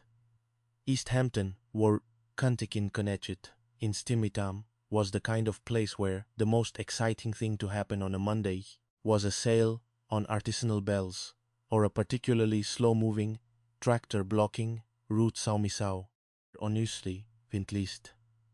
It was known as Belltown, a nickname derived from its history of manufacturing bells, which was ironic, because, for the last decade, the town had been as quiet as a church mouse on a carpet. Officially mortized. At 3:00 in the released local high school, released its payload of hormonal teenagers, Omber Timothys. Among them were Kevin and Mike, whose primary goals in life were to find a place to smoke cigarettes without being seen by Kevin's Aunt Martha and to eventually understand why girls liked the boy band NSYNC on Tingle Falls. Mike suggested adjusting a backpack that contained more crumpled napkins than textbooks. It's remote. It's scenic. It's also where the seniors go to drink Zima, so maybe they left some behind. Honor Dewey, the Crown. Jewel of East Hampton's secret spots. A place so remote that if you weren't born within a 5-mile radius, your GPS, if you had one of those clunky newfangled units, would simply display a shrug emoji. Wondersill. The air thick, with the scent of damp pine and teenage angst. But, as they reached the water's edge, the chill vibes they were seeking evaporated. There was something in the stream. It was too a discarded tire, or a drowned cooler of Zima. Guaimskobint. Is that mannequin-esque? His voice cracking in 3 different octaves. Unachind, Mike whispered, and its hands are tied. Mot, do think mannequins have hands tied with duct tape, Kev. Way woman. Like a cold splash of river water. It was a woman's. Motionless, deceased. It wasn't, I nod. In the annals of reasons to be grounded, finding a corpse was usually a get-out-of-jail-free card. But as they scrambled back up the embankment, all they could think was that their Monday had just become a very bad episode of a show their parents watched. 1. The swim practice interruption. Only intently, he's still quite traumatized. Was having a rare day off.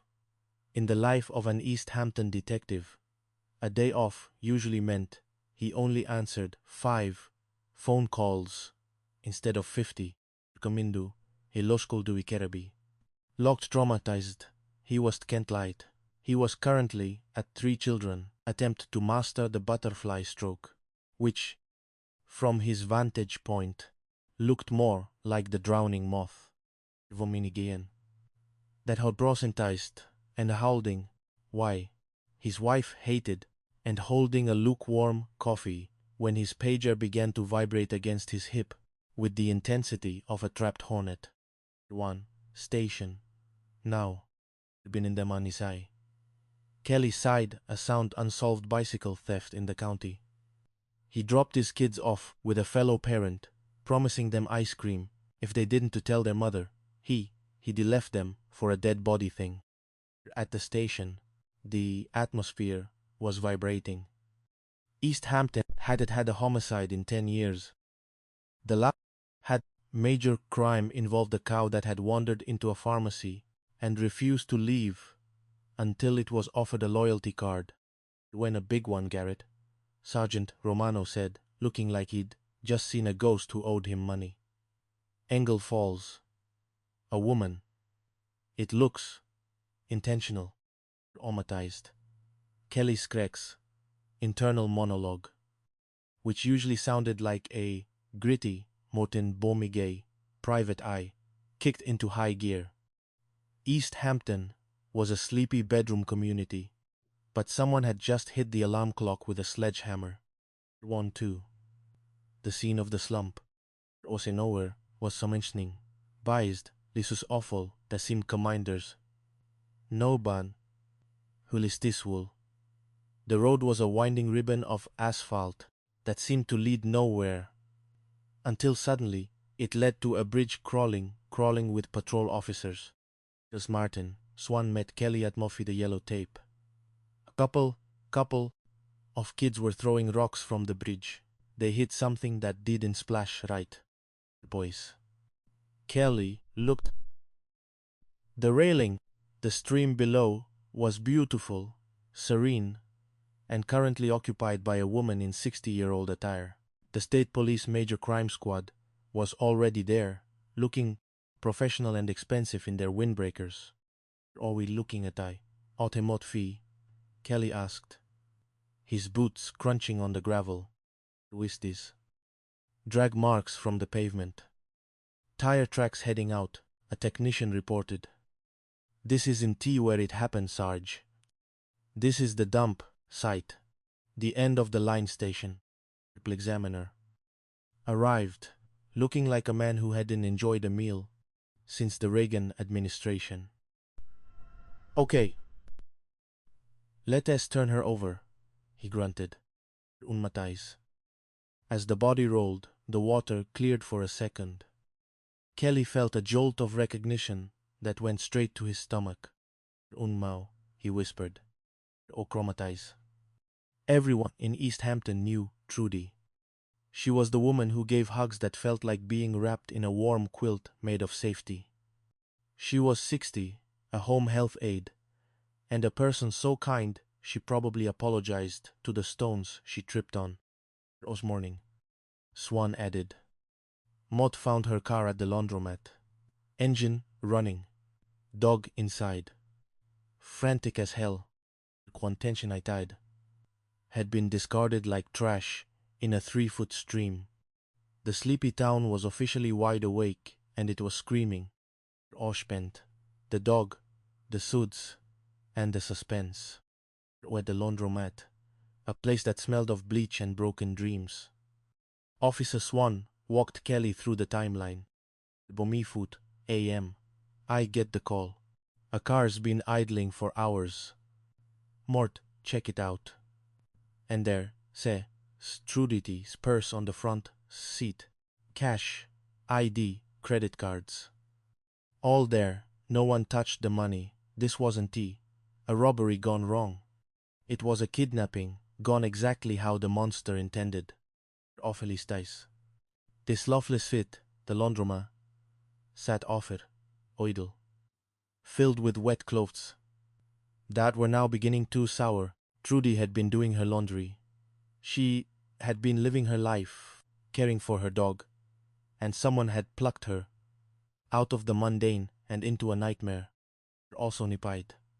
The MEs said, but the water is freezing. It has preserved her. It SS also closed up any wounds we might see.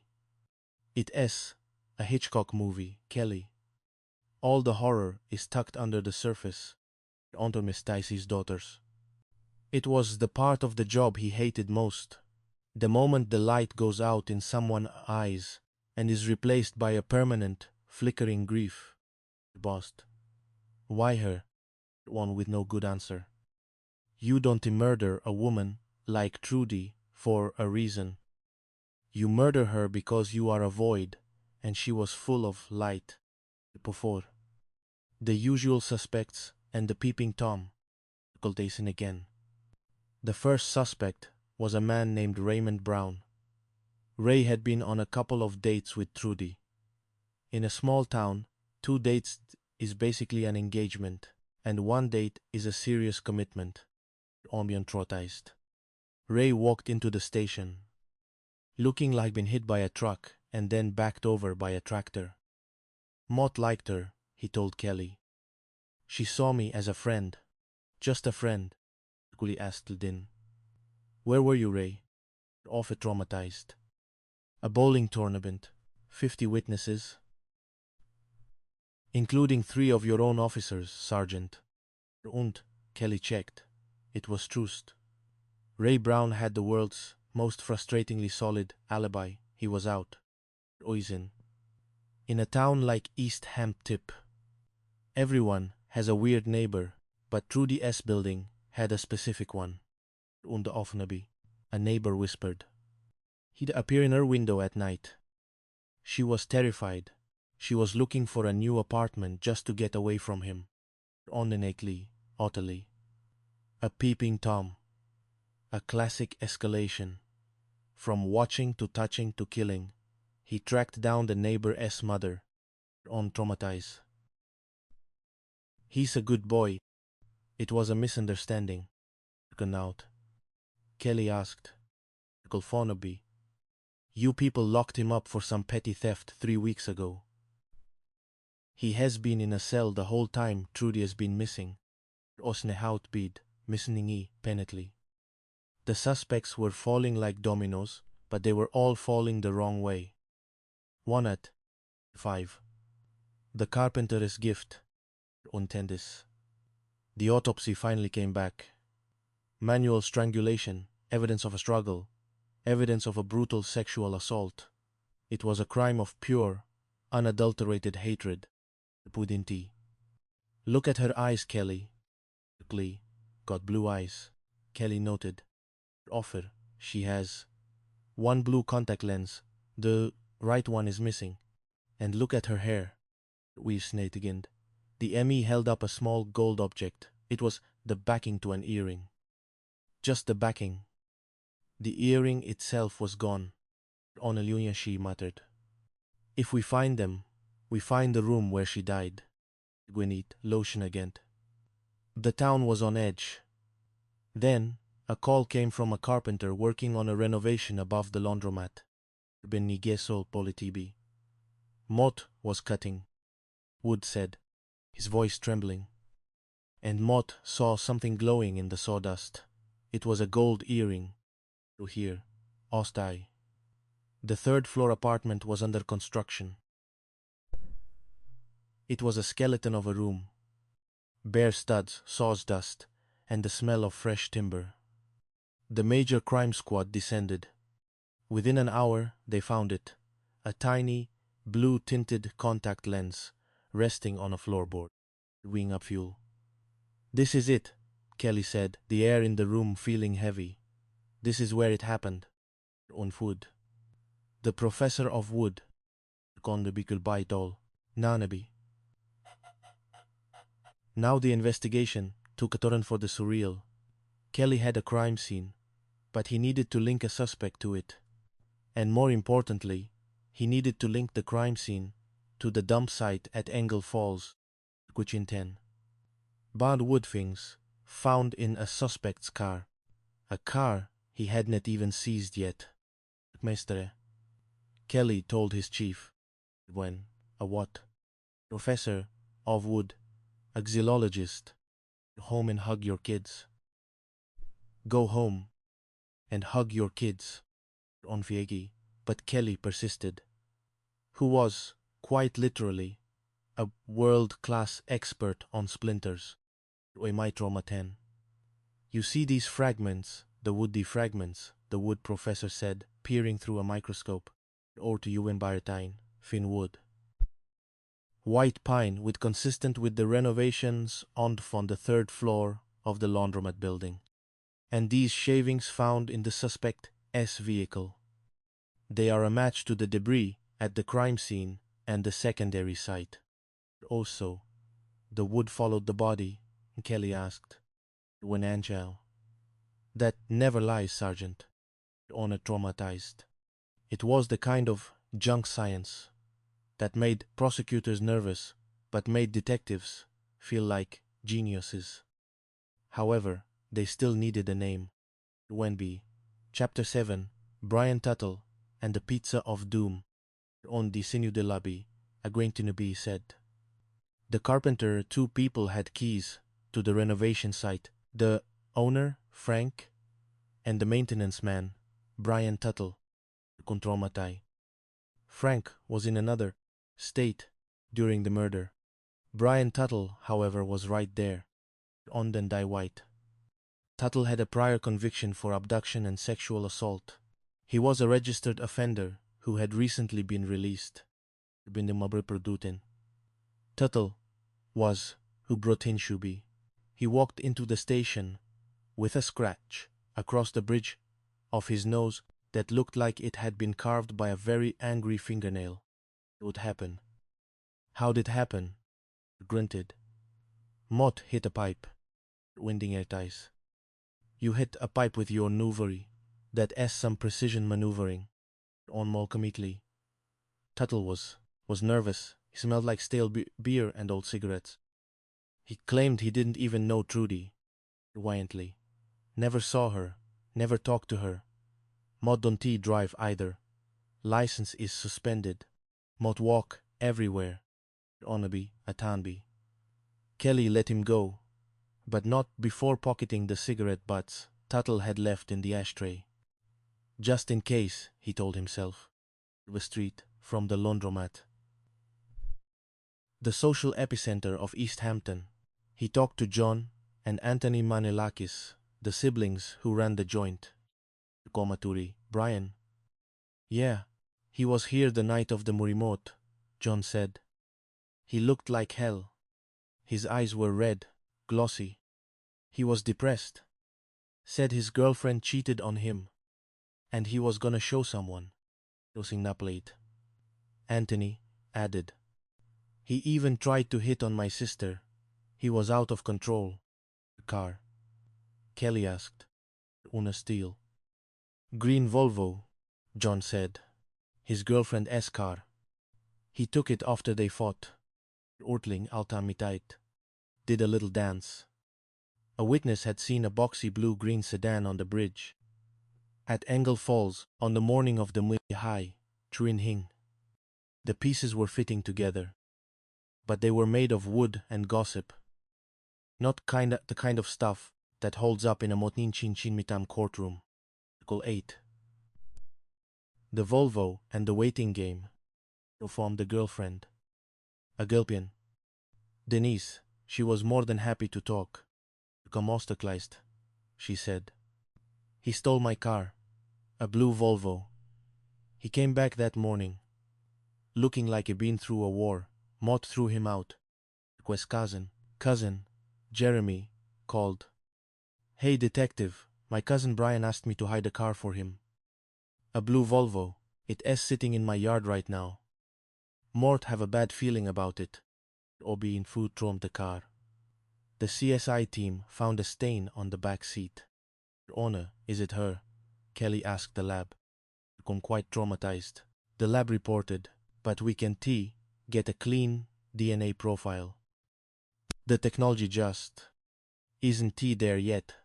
We can say she was in the car, but we can prove Brian was the one driving her. Conchul shook his head. Kelly, you have got a guy with a bad history, a scratch on his nose, a boxy car, and some wood chips. If Mota take this to a jury, and we lose, he walks forever. We have to wait. Onla said by. Kelly shouted. He's right there. Winend. Waiting us to catch up to the crime. Ronald. Hein winter, komui ba. Long winter, kopeti, obdom de long nunabi. Heinenli komui ba. Went untomatized. The case went cold, but for Garrett Kelly it was never frozen. It was just in a very long, very frustrating hibernation. Usmai bin Lister. Years passed. The Chinmay Gay. The Belltown Bell factory eventually closed, and the town grew even quieter. Kelly saw Trudy's daughters at the grocery store. He saw them at church. Every time they made eye contact, he felt a sting of failure. Wanting it, he would say. Would reply. The people attire traumatized was that the local cops had botched it. Small town cops, people would say over their coffee. They could find a cow in a barn, let alone a killer. Golden Kelly did the quit. He sent the evidence to the lab every year. How about now? How about now? On traumatized, he tread butts. He kept them climate-controlled locker like they were holy relics. He kept the wood chips. He kept the faith. We really intently. Kel's hair was grayer. His Hawaiian shirts were even more out of style, and the world had changed. DNA was no longer a mystery. It was a miracle. Wandi Tromelai. The cigarette and the wheelchair on Mon Tromably, Morbanaby. A technician at the state lab called Kelly. We got the amplification. Sergeant, we pulled a full profile from the Seven on the car seat. Oken, Voy, was a whisper. Goldit, you've been hounding us about for 15 years, Butts. You've been hounding us about for 15 years. It says Brian direct hit. The numbers are astronomical. It says 1 in several quadrillion. Unless he has a twin brother who also stole a Volvo and had a scratch on his nose. He says your guy. Weighs in. All we sight was signed we end the hour. Kelly didn't. He'd even care that he had to go to South Carolina to get him. The monster been defeated by time. He was morbidly obese, confined to a wheelchair, and hooked up to an oxygen tank. He looked less like a killer and more like a very sad, very large balloon that was slowly leaking air. Omen eyes. Leslie, how quite traumatized. Brian Tuttle, Kelly said, standing over him. Mot have been thinking about you for 16 years. Mot hope you have been thinking about me. White Tuttle said nothing. He just wheezed. Quenteleven. Justice is a cold pizza. Riesel. Kentley, or Unikinten. Tuttle was transported back to Connecticut. The trial was a formality. Facing a mountain of DNA evidence and a wood professor who was still surprisingly enthusiastic about splinters, Tuttle pleaded guilty in Haiken, Homui Sao, Oflini Dumotized. He was sentenced to life, given his health. Life was likely to be a short, miserable stay in a concrete room, but it was enough. Honorably, Trudy, as daughters, stood on the courthouse steps. We finally got the answer, they said. It took a long time, but Sergeant Kelly never stopped. Oswayes and Lud. and Vaitai, S.E. High. The murder of Gertrude Okakowski. He stamped it closed, put on favorite and ugliest Hawaiian shirt, and took his grandkids to get ice cream. One of them asked, Ufalid. Yeah, Kelly said, taking a bite of a chocolate cone. It just took a while for the wood and the cigarettes to finish their testimony. Oidulti wake. The bells of East Hampton, Oldham and Yeged. East Hampton is still a sleepy bedroom community. Angle Falls is still a remote, scenic spot where teenagers go to hide from their aunts. Been traumatized. But sometimes, when right through the pine trees, you can hear the faint sound of a bell. Some say it's just the history of the town. Others say it, says Trudy, finally giving the whole town one of those famous hugs, telling them that everything is finally, officially, safe. Brian Tuttle. He's in a 6x9 room. No Volvo, no pizza. No pizza, just the sound of his own oxygen tank and the weight of 16 years of stolen time. Or it turns out, Karma doesn't need a suspension-free driver's license. It finds its way even if it has to walk. Oin, es not. Promitan of Nikrist. This story is based on the real-life investigation, led by Sergeant Garrett Kelly. The use of Sachin Chimitam elements and noir-style prose is intended to highlight the persistent and often surreal nature of small-town police work. Binning Knising. Trenterba. Bra, the wood probov, why traumatized. The wood professor was a real brick sultanke in Haini Komuiba. Truly was the gotcha moment that brought a killer to justice after merely years on the war. A small town noir, one, the Monday, that rhymed everything. Moffer, effortobia. Hart Zucchinibi, effort echitais. East Hampton, Connecticut, was the kind tam contais. The mosting news in the local paper usually involved a particularly large zucchini, grown by a retiree or a debate over the structural integrity of a historical gazebo. Ontuweltais. Omotais. A phrase that roughly translated to, nothing ever happens here. And we like it that way. Poor Yunas tomitely. It was 3 my tam in Mot Monday afternoon. The sun was doing its best to be pleasant. The sun doing it was about to illuminate. At East Hampton High School, the final bell had rung, releasing a swarm of teenagers who were biologically incapable of going straight home. Onmatized. They needed a hangout.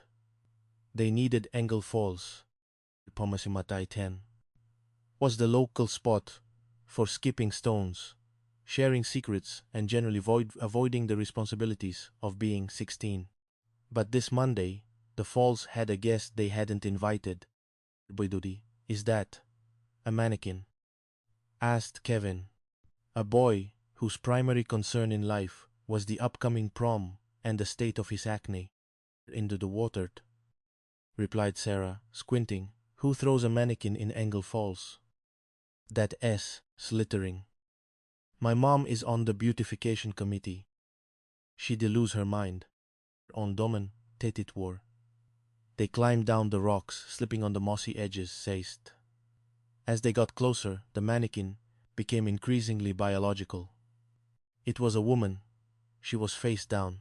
Her hands were tied behind her back with the kind of efficiency that suggested. This wasn't to a prank. Unebe, off again. Not exactly the career-closing murder Mot was hoping for, Kevin whispered, his voice cracking. He was a fan of old detective movies, but seeing a body in 3 feet of water was significantly less cinematic than he had imagined. Bin Weisnut. It was a scene Hitch communicated conatized. It was a scene straight out of an Alfred Hitchcock. Had a budget for a very remote stream in rural Connecticut and a cast of terrified teenagers. The two, bugged parent, Louise. Sergeant Kelly was not thinking about murder. He was thinking about chlorine, goggles, Billy children, to swim practice without losing his mind. He was on his day off, unten the jad uniform of Mountain Finchley Mitam. Se a rogue o shorts and a polo shirt that had seen better days. Honaby, beep, whinnified a tad. The pager on this screamed like a dying bird. Kelly looked at the tiny LCD screen. It was the department. Wennis at the Waipanapiu.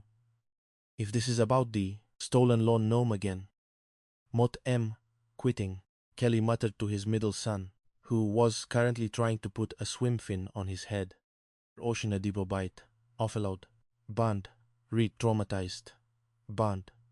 He dropped the kids off, made involving several mot metu sorries, and mot luklunk, pick up milk, on the way back maybe, and raced to the station.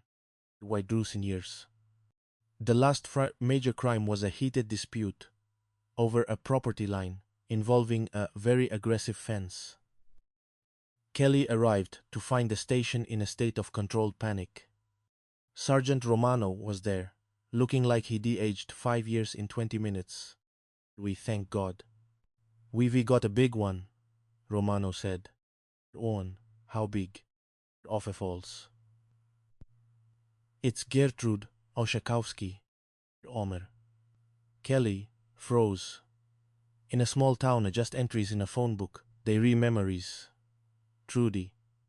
The woman who gave the kind of hugs that made you feel like the world was made of warm blankets and hot cocoa, in commuting again. She was quite traumatized old, a home health aide, the kind of person who would apologize to a chair if she bumped into it. Quanet, Trudy. Kelly whispered, who the hell would hurt Trudy? All three. The dumb tell site, and the dog, Weasley, Hente ukules. The state police major crime squad was already there, crawling over the rocks like high-tech ants. There were tire tracks on the pavement above the stream, and drag marks leading down to the water. Obi, Talai traumatized. Itse S. A dump site standing on the bridge and looking down at the motionless form in the stream. Nobody kills someone here. Too many kids. Too much chance of being seen. They did the deed somewhere else and brought her here to the middle of nowhere. As Martin Swan met Kelly at Motfi, the edge of the yellow tape. Swan looked pale. When it Orby. Bon mi futus, Sarge, Swan said. Mott got a call at Beza Bon mi Food this morning. A car was running in the parking lot. A dog was inside, barking its head off like it